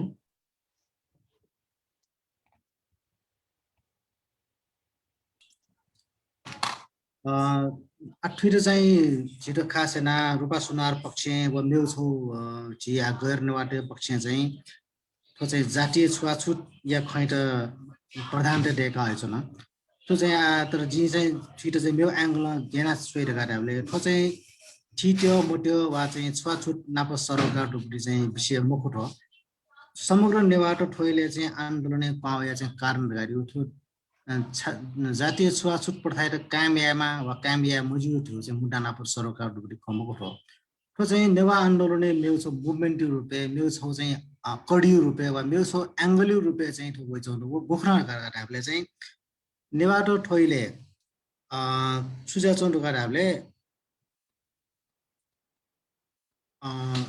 थोइले चाहिँ विभिन्न ढंगैपटी चाहिँ खैपरी जग्गा जमिन पाखे चाहिँ विमुख जिमाउ सम्पत्ति अधिकार पाखे विमुख जिमाउ छैयौं अधिकार पाखे विमुख जिमाउ अवस्था ठेन्सौं नेवा आन्दोलन चाहिँ नापछि भाषिक सांस्कृतिक रूपे गो न्यान्छु जो ख त लिपाउ इलेउया चाहिँ ठो आन्दोलन जस्तै सडक विस्तारपटी ख फास्ट ट्र्याक निर्माणपटी ख ड्राई पोर्ट निर्माणपटी ख बाह्य चक्रपथ निर्माण ख विभिन्न कारण चाहिँ नेवा आन्दोलन ठोइले चाहिँ थयो छौ किसिमैपटी चाहिँ थयो आदि भूमि अस्तित्व कायम जुकी मजुद हो चरणे आन्दोलन ध्यान जोंदो भाषिक सांस्कृतिक रूपले चाहिँ लिमिट मजुद हुँला सीमित मजुद हुँला अहिले अयो इले चाहिँ छिके चाहिँ छौ नेवाटेके नापा एकदम रोप्ने जग्गा डुबी त्यो जग्गा चाहिँ धनी जसबी त्यो जग्गा ठो थाए चाहिँ भूमिपुत्र जसबी नेवाटो ठाउँ चाहिँ भूमि पाखे चाहिँ विमुख जुजो हुना चाहिँ म सम्पत्ति रूपे ल्याउनु भए छक्क छे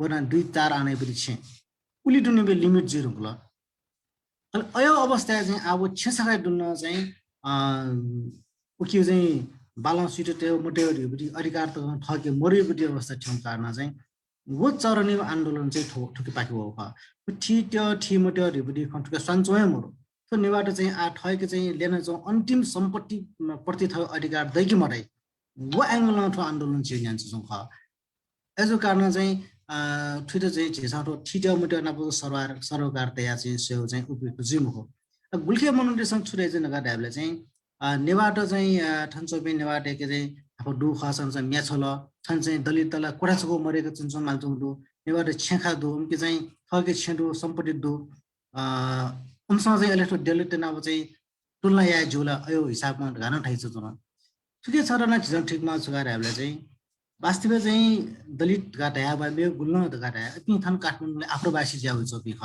जीवी थनिया चाहिँ भूमिपुत्र ह थनिया चोपी चाहिँ भूमिपुत्र त चाहिँ खै छिपाखे विमुख ज्यू भूमिपाखे विमुख ज्यू व पिने वे चाहिँ आप्रवासी त चाहिँ कोठा पाखे विमुख ज्यू या टुलना याना सुएमसी तो थन चोपी नेवाट चाहिँ थनी भूमिपाखे विमुख ज्यू रे चाहिँ व आदिवासी व थन पिन्छोबे आप्रवासी तिर कोठासको मरु यो खसिमे तरुण चिन्ताइपति विषय घर के थु आन्दोलन चाहिँ पूर्वमा हुन्छौं कारण झिसा ठुकेर चाहिँ ठिटो मट्यो जिल्ला ठो चाहिँ आ झिस नेवारसँग ठिट्यो मट्यो जातीय छुवाछुत पाखेला झिला केलाई नै संघर्ष टेख नेवाटे डटे छुवाछुत मरे के लागि चाहिँ यकै अभियान त न्यान्चु नन्दु व आन जारी दने के वो पाकेबडी खमको जीवरी आन्दोलन चाहिँ एकदमै चाहिँ थो कुई लेभलले उचन जस्तै हो जे डाक्टर केशवमान रायन छ उतै ल झिसा खुलर मठे ढाकी मरा दलित तेरे झिसा आनो चाहिँ छौ समाज तकले कुई लेभलले तकले कमजोर पक्ष रुपे छ क्याबेन छौ तर नेवाटेर चाहिँ आया चाहिँ राज नबले जिउ चाहिँ मतलब टक्कर गाडी हो नब जिउ चाहिँ कन्फ्रन्टेसन जिउ चाहिँ राज्य नब जिउ दिबा कन्फ्रन्टेसन चाहिँ छम चाहिँ थो भाइका जि टिवार रेम्परी छम बनाउन नब चाहिँ टक्कर टक्कर जोन जुजौँ या छन् चाहिँ पिने उजौँसम्म चाहिँ दलित टक्न चाहिँ नेवाटेर चाहिँ हाठे बिबरी चुनौती बिबरी अवसर चाहिँ होला कारण हामीले जे चाहिँ एकदम नापान्छे आन्दोलन यान उचुनो खसाना न्याउ चुनो खसाना छिटमाटम कमजोर जुजो जुना चाहिँ छिथौँ पिने उचौँमा छमा दलित मनुख टक्न च्यालेन्ज या फुबडी या फैबी चढ्ने छिठन उले कमजोर अवस्था चाहिँ छिठन फुक खैटे चाहिँ वाचाका आन्दोलन जसो जुन ख ठेसन टुकेर चाहिँ आठो नाचन भए ठिटो मिटो अवस्था त ठिकै मजु लेटेस्ट अवस्था छ हामीले चाहिँ आठौं बल्ल बल्ल चाहिँ 67 प्रधान पाखे चाहिँ रूपा सुनारायण ठहर गलत आरोप बिया चाहिँ थो उजुरी टख थर कुंकी बिउ ख त्यही विषयले उजुरी तल ठौं चाहिँ पिनु जानु टकै पनि प्रयासले बठौं बल्ल बल्ल वो चाहिँ अनाम नगर प्रहरी चौकी उजुरी दर्ता जल आठे तत्काल लेप चाहिँ 29 गते थो रूपा सुनारायण चाहिँ मन्त्री कृष्ण गोपाल श्रेष्ठ वो चाहिँ 67 प्रधान विरुद्ध सर्वोच्च अदालत रिटेर क्या चाहिँ 29 गते बहस चिजहरू सायद आगो ढुङ्गा चाहिँ ठोस सन्दर्भ हामा मेउ छौ चाहिँ नुबडी ख ओपन जी फुल्याङ जेवनी जी के ठु विषयले न आछि सांसका चाहिँ एकदम गम्भीर ज्या चाहिँ ठु विषय चिन्तन यान आवश्यकता रु फिर चाहिँ नेवाटे आन्दोलनले मेउ छौ हाना चाहिँ एंगल ओपन जिटिङ अवस्था चाहिँ ठीक मा चाहिँ थेजिरा चाहिँ ता सुबा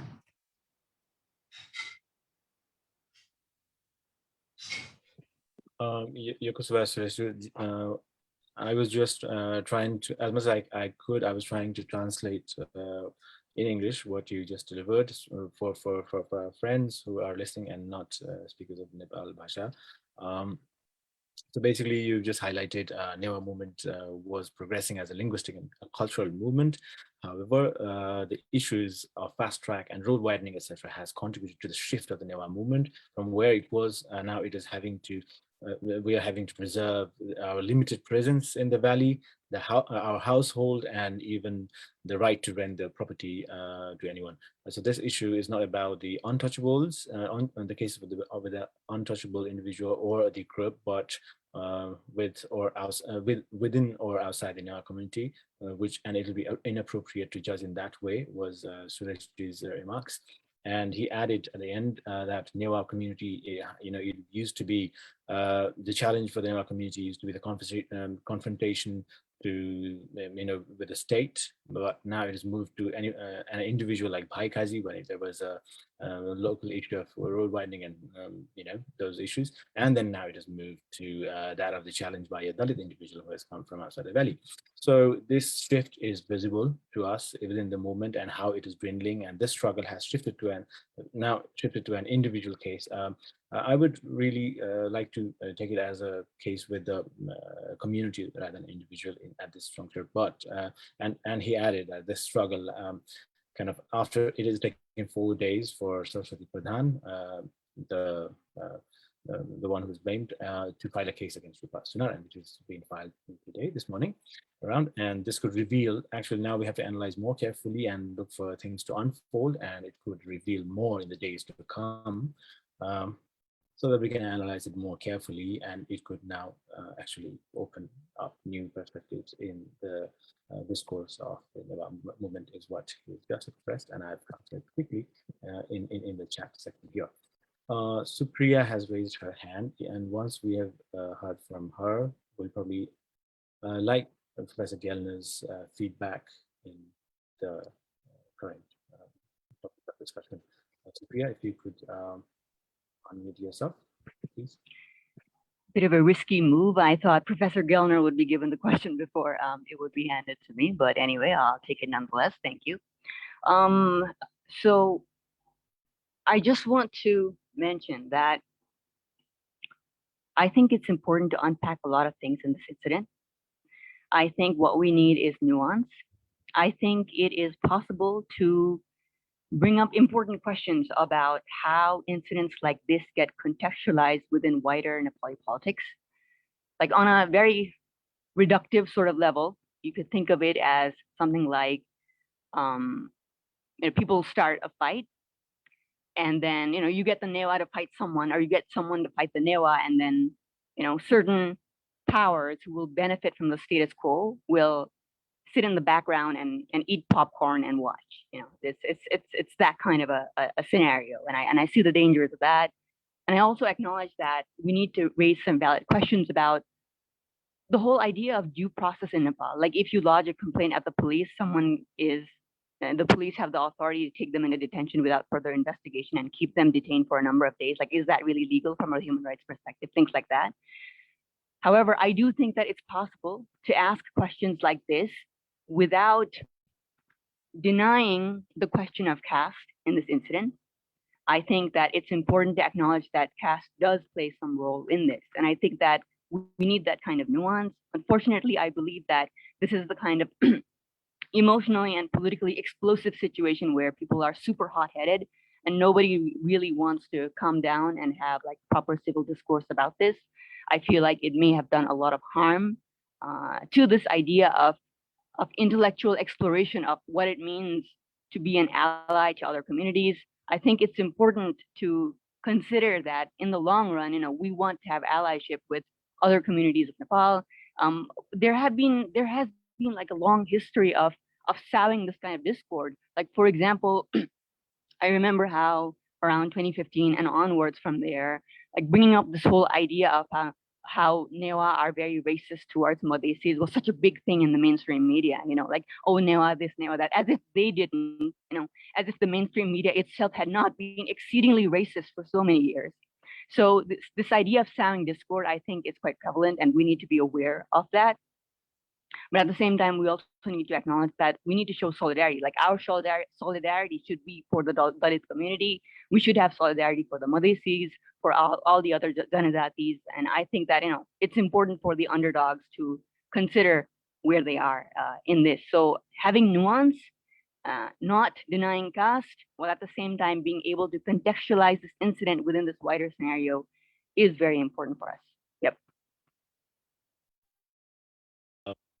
Thank you, Supriya. Once again, I think that is also the call for the day. I mean, of course, this is a big thing that we, not only do we understand, internalize, that we really need to reflect it in our action and bring it, more to the new generation of the Newah community and all the marginalized communities. Actually, like stronger we are together. Of course, we need to have the allies, but the whole concept of having an allyship, with the minority communities is pretty much missing here when the Newahs are like versus Madhesi Newahs versus Dalit kind of scenarios are being created, knowing or unknowingly, and putting us in the whole movement in hazard, I would say. Now I would like to ask this question to, it's not a question, but we really wanted to hear from you from from every perspective that is possible, from academic, from research perspective, and even your suggested measures, for everyone involved and not involved. I mean, if you would like to have any comments about the situation that we're going through, please. Well, thank you. Yeah. Well, thanks. Supriya said lots of the things that are much better than I would have said them from the ground up, as it were. So I endorse what she said. I mean, yeah, it was both fascinating as an academic and horrifying as a kind of friend of Nepal to see the kind of two groups that I've paid special attention to at each other's throats. I was heartened to watch on YouTube, you know, an old friend, Dr. Keshabman, and an old student, Dr. Mitraparya, discussing this whole issue amicably together earlier today. So yeah, it's. I mean, I've seen the outrage on social media, the kind of, you know, Newah's outrage that a kind of poor, defenseless old lady, you know, who speaks so politely, being, you know, being tricked by a media savvy young activist. I mean, we do have to face the fact that what you did was against the law. So now it's true. It's certainly true that, you know, Nepal has many laws that are not put into practice, and we've already discussed that earlier about, you know, discussing ILO 169. But nonetheless, it is against the law. And I think one of the things this incident has revealed is that most people don't know that it's against the law. So if anything good has come out of it, is that, you know, people now do realize. And it's not just Nepal. I mean, when I was very young, it was still perfectly okay in the UK for people, you know, who are renting out rooms to have put a sign in their window which said, "No blacks, no Irish, no dogs," and that was perfectly okay and normal in the 1960s. And then, you know, the Race Relations Act was passed and it became illegal. And so just because it's your house, it doesn't mean that you're allowed to discriminate. And we now have, that's all been updated. We now have the Equalities Act. And every time we have a meeting, every time we have a departmental, any official meeting, you know, all the participants in the meeting, it's a standing item on the agenda. We have to affirm that we have observed the conditions of the Equalities Act. That means we have not taken any decision that has discriminated against people on the grounds of, you know, gender, sexuality, race, etc. So, you know, that, you know, so you're allowed to choose. Of course, you're allowed to choose who rents a room in your house. You're just not allowed to discriminate against people on the ground of the, you know, on the grounds that they're a Dalit. So, you know, and that's the law, and people should know that that's the law. Well, you know, having said that, yes, again, you know, as Supriya said, who benefits from this big fight? And that's what you've got to ask, and how can it be, you know, how can we be overcome? And discussions like the one that Dr. Keshabman and Dr. Paria had is certainly one of the ways to get overcome it. Thank you, Professor Gellner. It's definitely, like they say, win-win case. This is like lose-lose. Like everyone's losing here. The Dalit friends, the Newah community, and if you look at it, the Nepali population at large, we are losing. You know, if we are not together. So I would like to move on to the feedback session now, but I've got a comment. I've got a question from Shashidhar Mander in the chat, who couldn't join for some reason, but he probably didn't have the. I've just sent in the details, but it might be too late. Is in the chat. He's asked a quick question here. He would have liked to ask David if the present indigenous movement in some ways will change course of Nepal Bhasha in its survival, contrary to what he wrote over 20 years in a local Nepali patrika, that it would disappear in 200 years time. So what was the local patrika? I don't know, but yeah, if you'd like to comment on this. I can't remember, but I think it was, I've made that speech more than once. I mean, I've only got about 2 jokes in Newah and 2 speeches maybe. Yeah, the prediction actually was that it wasn't a prediction, it was a question about whether Newah there would still exist in 100 years or not. Yeah, I come into a certain amount of Vishleshana Tippani on that point. But I don't know. It's as I said earlier, it's an open question, and it's if people want to go on speaking Newari, they will, and if they do, then there'll be another generation, and if they don't, they won't, and we'll see. Anyway, whether given the kind of climate emergency, whether the world will exist in 200 years' time, none of this will matter. Is again an open question. So on that depressing note, let's pass on. Let's move on to the commentators. Yeah, I think you're right. The question is an open question, and everyone knows the answer as well. If you use it, it's there. If you not, then it's not. Use it or lose it. Yes, but I do remember, like Honorable Satyaman Joshi, he did mention to me once, like, David, ekdam zaman hunदाखेरि मेरो घरमा आएको थियो एकचोटि, अनि उसले भनेको थियो कि 30 वर्षपछि तपाईहरुको भाषा नहराउने अवस्था पनि हुन सक्छ. If this, you probably meant like if this rate of degradation continues, which in fact is true. Yeah, I was put on a platform to say something provocative, and so try to fulfill that requirement. I think you did your best. Now we move to the feedback section, and thank you, Professor Gellner, for 2.5 hours of letting everyone drill. And I hope it was I hope it was less painful. I will now request to unmute yourself, Dr. Keshabman Shakya, and really give us the deserving feedback that David and his commentators had spent in the last 2 hours. So I am trying to search. Yeah, I see him now. And if you could unmute yourself, Mr. Shakya, Dr. Keshabman Shakya, if you could unmute yourself, please. Yeah. Okay. So is it okay now?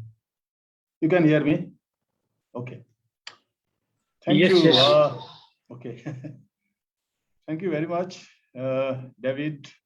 Nice to hear your talk. Actually, this is the first time I'm hearing your presentation of such a long duration. Of course, I have heard some other as well.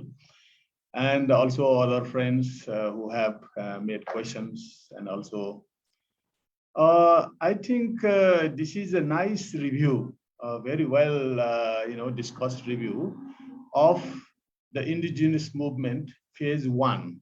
I think that would be the best way that I would like to put it, because now because the discussion topic says about past, present, and future. So the future part and also now present things, because future starts when things started happening in present. So that part, the indigenous movement, where it is leading to.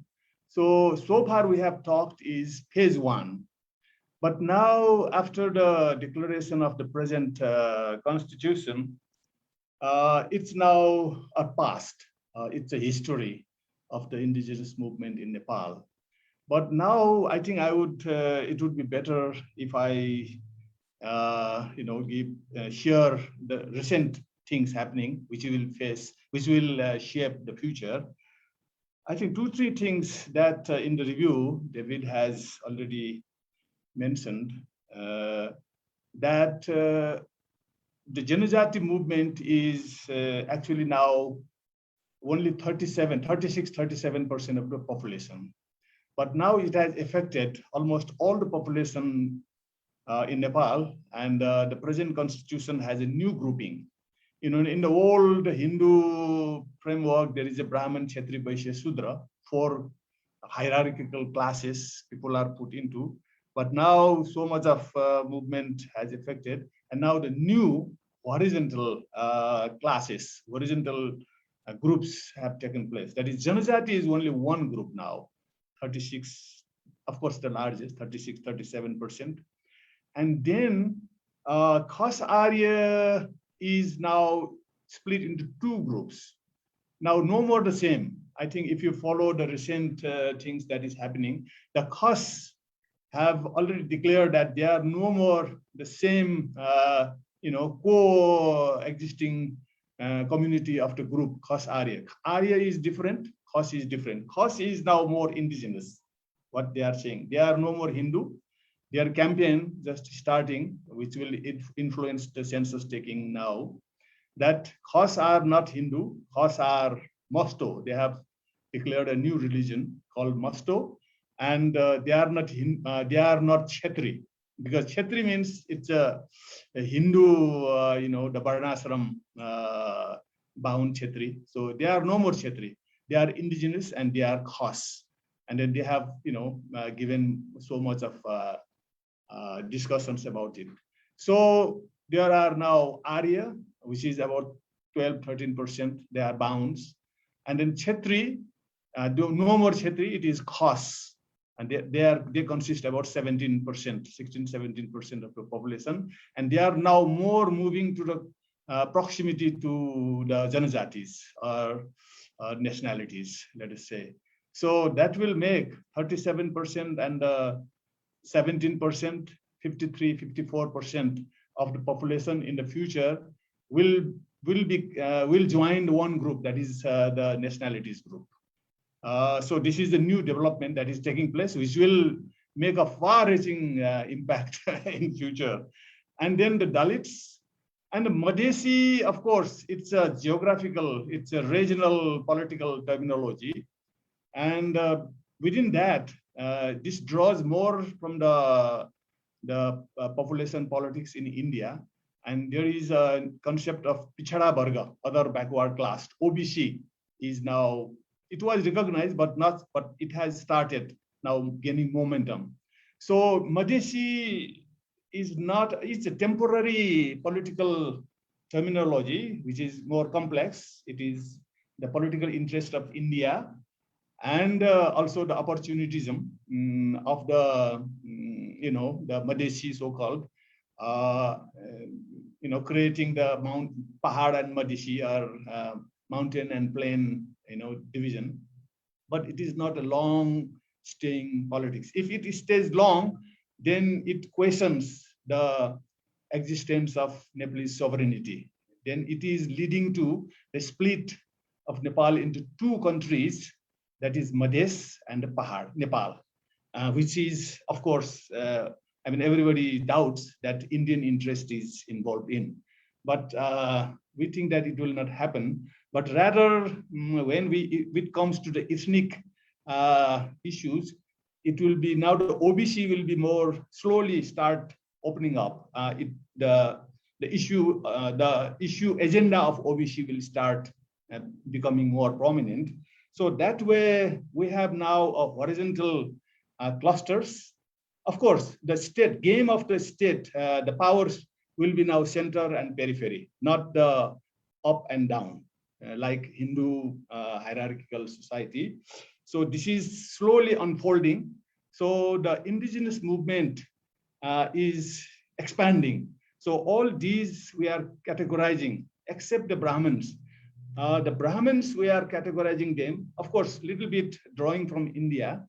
Aryans are 4,000-old migrants or say invaders. So similar to the little bit of colonialistic explanation that Aryans, the bounds, 13% in Nepal and 3% in India, they actually come from Eurasia 4,000 years ago, and they still they have not assimilated in this Indian subcontinent culturally. So they are now the colonists, which were hidden and people have forgotten. So they will be outsiders. So Nepal have now indigenous movement has expanded from the 37% of nationalities, Janajati, to now 85%. And all these are indigenous. Dalits are also indigenous. We are now working on and trying to define. And the Dalits, Muslims and Christians also indigenous. And the Janajati, of course, they are the starters. And the Khas also indigenous. So that way we will have an ethnic political, a different paradigm, different scenario of this ethnic movement or ethnic politics. and indigenous movement will be extended from 37% to 85%. So this is the future that is coming out. So like we say, ILO is a phenomena of white colonialism in Canada, US, and South America. So similarly, this is the Aryan colonialism in Indian subcontinent. And the terminology of Mulbasi, India, it is called Mul Nivasi, and in Nepal, because Nepalese language linguistically, it more maybe later on we may call Mul Nivasi or Mulbasi, but presently we are trying to use Mulbasi as a common phenomenon. And the master factor of this game change of indigenous movement or ethnic politics is the inclusion. Actually, it is all became a different, the change of the politics, the ethnic politics is because of the new factor that is called inclusion. Earlier, we were not so pronounced as inclusion, but now the constitution says 40% political inclusion and 45% administrative inclusion, government inclusion. But now this is the arena of the Fuzzy arena, where now the new conflict or new movement or new new actions or new game will start. And earlier in the 1990s, this word of inclusion was completely unknown.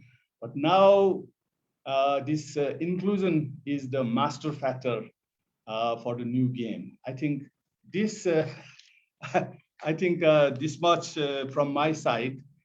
So far as when you talk about past, present, and future, so it is like from present to future, things happening at present, which at present, I mean, it is not so well constructed, but we are working on the kind of a nucleus stakeholders are working on, and it is increasing. It is becoming more and more effective.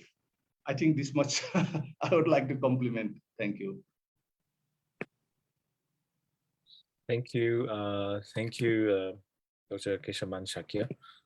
We had only learned probably a little bit about you from Professor Gellner's important paper that I discussed earlier about your very kind of balanced thoughts about handling religion, activism, and everything. And thank you very much for all your contributions so far in the Indigenous movement. And I would really, on behalf of all those who are concerned about the next generation taking up any learning from you, I would really like to thank you for all your contributions, and also thank you for putting your thoughts here today. Now, I would like to move on to our second and last speaker who would give a feedback for today, who is Mr. Malla Sundar. And I would like to request him to express his thoughts about today's discussion, please. If you could please unmute yourself, Mr. Malla Sundar. Okay. Thank you. Dr. Gellner Tilzolappa, thanks for your, I think, nice observation on Nepalese indigenous movement from different perspective. I think I have very less to add or complement on your observations, but still, I have some different ideas.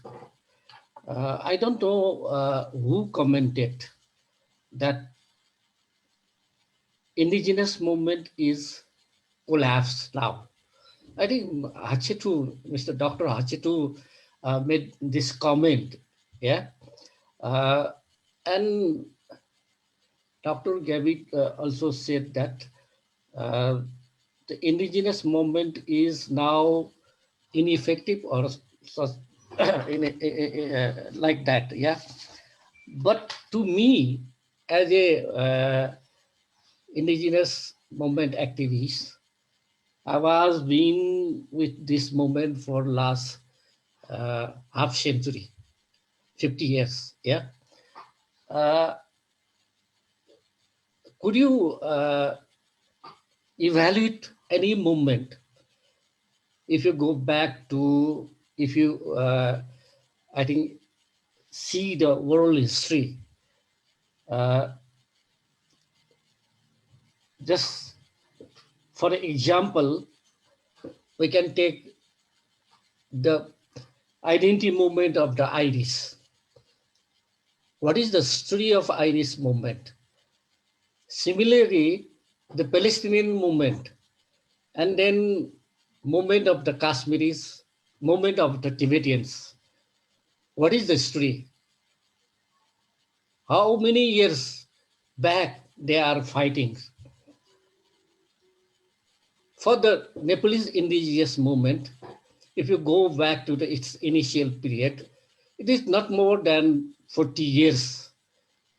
Can you evaluate within the 40 years, the movement which started in Nepal as a identity movement or ethnic movement or indigenous movement?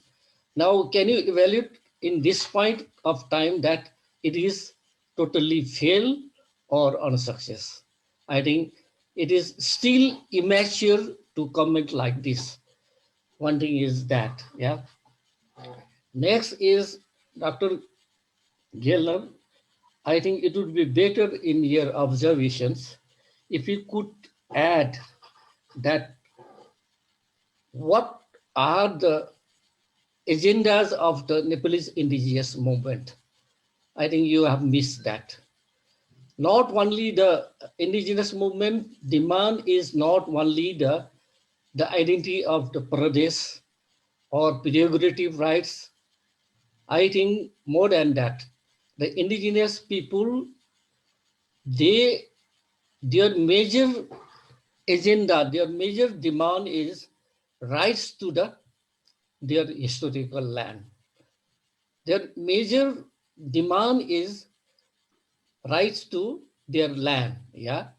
So that is the major agenda. And the next agendas are the rights to the access of national resources, rights to represent, and then the rights to the identity. These are the major agendas of Nepalese indigenous movement. So it would be better if you could add it. And then if you could go back before the Nephin was established, you know, the Nephin was not established at once. Before that, the indigenous people in Nepal, they have tried to get together, get organized in different way in the different times. In initial phase, they were united as the Nepal Matri Bhasha Parishad. I think it was in 1982 or 83. The former Attorney General, Mr. I forgot the name. He was the chair, and Suresh Ale Magar was the General Secretary, and Padam Ratna Tuladar and me and some of the other groups were in that Nepal Matri Bhasha Parishad, you can say in English, Nepalese Council for Modern Language Rights. Yeah. And then after that, we tried to form Sarvajatiya Adhikar Manch. I think it was in 1990 or 1989. And then Sitaram Tamang was the chair, and Suresh Ale was the general secretary. And most of the left leaders from Samburam Shrestha, from Nirmal Lama, and then Sakti Lamsal, and then Dilwadur Shrestha, Narvadur Karmachari, Sindhunath Pyakrel, all were member of that Sarvajati Adhikar Manch. After that, in 1991, only in 1991 April, the Janajati Mahasangh was the form. Yeah, so I think if you can go back to these all, I think process, your observation will be the nice, and then.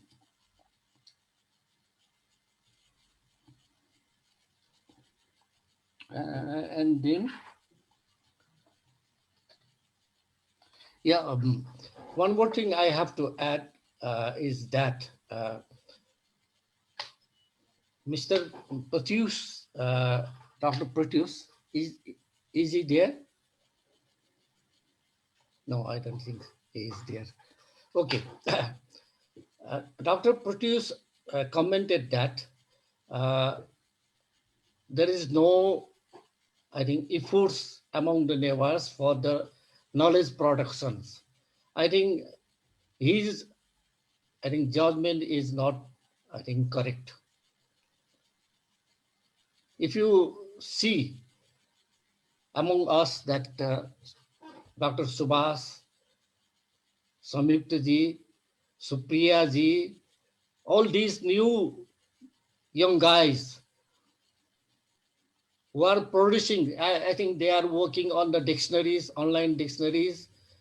They are working for the Gmail on the Nepal Bhasha Gmail, I mean, sorry, I could not go on English. जी ढाट्न सुरगार लाछ कि गोगोले न चाहिँ मतलब चाहिँ online Nepal भाषा अनुवाद यो लागि चाहिँ जैन चौधु होला ओके नलेज चाहिँ मतलब चाहिँ प्रोडक्सन मरु रगाट हायुपट्टि ख चाहिँ मखु ठाउँले चाहिँ नोपी frustration the new generations they are making so much efforts that we are very much satisfied that the future of the Nepal Bhasha is very bright. It is not that what Pratish Unta has perceived. Yeah, and then you see that Supriya ni taidi the generation yet to say matlab say go bad transfer to the generation, new generations. I think you see that right now the local governments, they are starting the Kathmandu municipality, then Kirtipur municipality, then Lalitpur, and I think the Thimi also, Yamadepur Thimi municipality also, they are starting to teach the primary education and high school education in the mother language.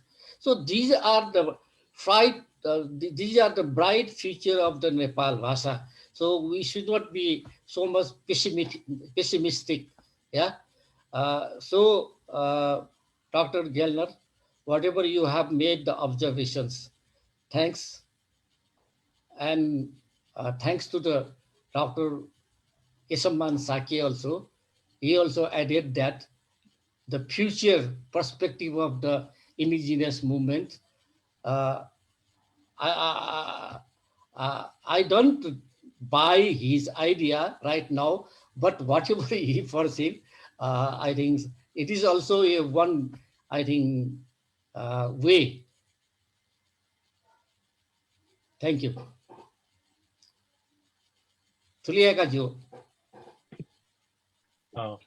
you very much. Thank you very much, Malla Sundarju. It is a great honor to have you here alongside Keshabman Sakyaju, both of you here as the well-known leaders of Indigenous movement and the Newah movement, who both of you kind of brought the whole movement up to here, and also expressing your thoughts and concerns about the future of the movement, and even addressing some of the young generation, members from the young generation, and giving them some good piece of advice, I would say. Thank you very much, both of you, as well as Professor Gellner. I think I promised Mr. Krishna Hachhethu, if I pronounce it correctly. I think earlier I promised Krishna Hachhethu to give 1 more minute for him to actually add anything that he would like to. So this is the time before we conclude and terminate this meeting. If I can have Mr. Hachhethu unmute himself and add for a last minute, please.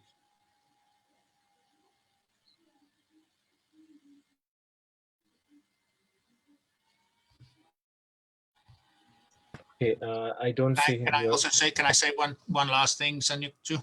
Yes, please, because we don't see Krishna Hachhethu ji responding at the moment. So please, Professor Gellner, if you would like to add anything to it. Yeah, just to thank Keshabman, Dr. Keshabman and Malla Sundar for their remarks both on the future and on the past. All their remarks are well taken, and thanks to Malla Sundar for responding to Pratyush's point about the knowledge production. I think that's quite right. Yeah, one thing I didn't say and I meant to say was that in terms of the movement, one thing it should do is take full advantage of the new federal system, and I don't know whether people are doing that or not. But now you have 3 tiers of government, and 3 tiers. Each tier of government have their own powers, and when the old obsession was always with going to Singha Darbar.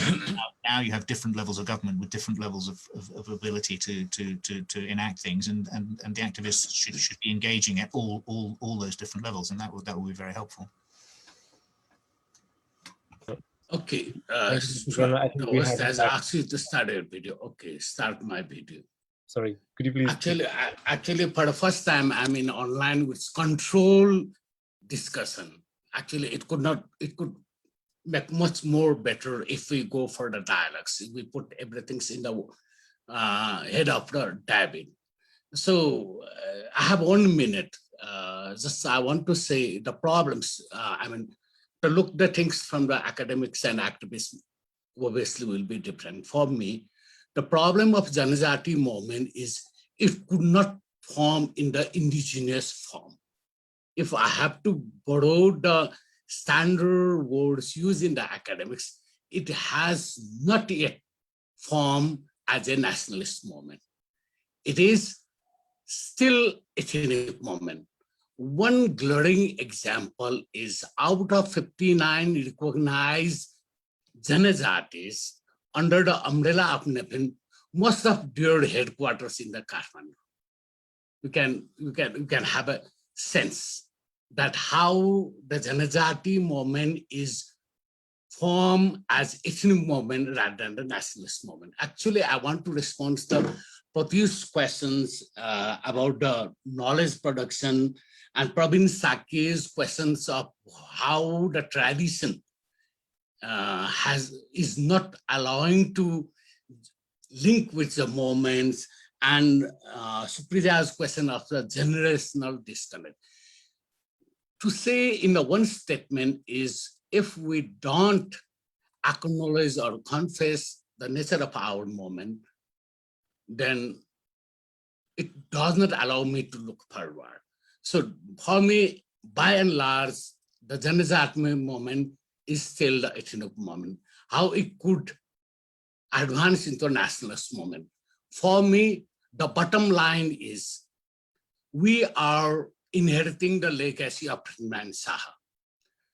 If Newah movement could really mix as an indigenous movement or nationalist movement rather than ethnic movement, the precondition, the word I use, the precondition is imagine and work to make the Kathmandu Valley as a culture city rather than the capital city. This will only allow you to make the Newah movement as an indigenous movement and nationalist movement. The second is all the 59 organizations, ethnic organizations or Janajati organizations under the umbrella of Nepal, their headquarters should be shifted from the capital to their hometown.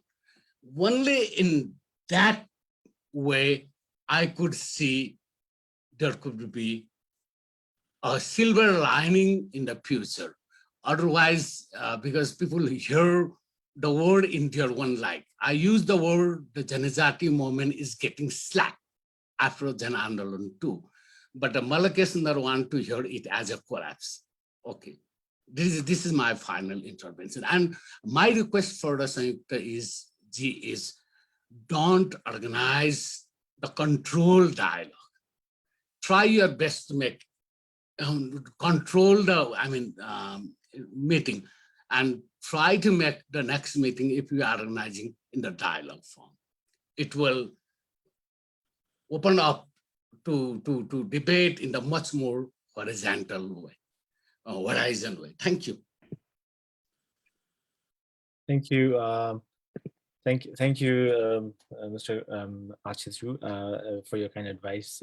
Just even in a very controlled environment here, we've just passed 3 hours. I know we really love to spend the whole day, because these are important things and we really want to learn from all of you, and we'd like to improve in the future as well. Thank you for all your suggestions. I would like to thank Sambhavi Ganesh from Edinburgh and Bhavish Pradhan from Edinburgh, both of them who've helped me out in this meeting today as co-hosts and checking through the guest list throughout. Thank you all the guests. Thank you, Professor Gellner, Dr. Keshabman, Shakya, Mr. Malla Sundarju. And before we conclude, this is our last minute, I promise, because the president of World Newah Organization, Mr. Shrestha, is here from the United States, just joined in for 1 minute of his thanking you all. Thank you. Is it my turn? Yes, If you could very precisely thank everyone, and then we will. Okay, sure. Good morning and good afternoon to everybody. I'm currently in Seattle. It's rather little early, still early for me. Sorry to let it join really late. First of all, I would like to thank Father Sanyukta Shrestha Ju and the entire team of World Newah Organization UK chapter for organizing this event and bringing it to the very important issues to the live to our audience around the world. And of course, I would like to take this opportunity to thank all the panelists, especially Professor Gellner and Dr. Keshabman Sakiju and Dr. Hachhethu, as well as I would like to thank Dr. Subhash Prajapatiju, Ms. Supriya Manandarju, Bhavesh Pradhanju, and all the participants and people who involved with this really important issues and dialogue this afternoon. I guess in the UK already. It is still morning here.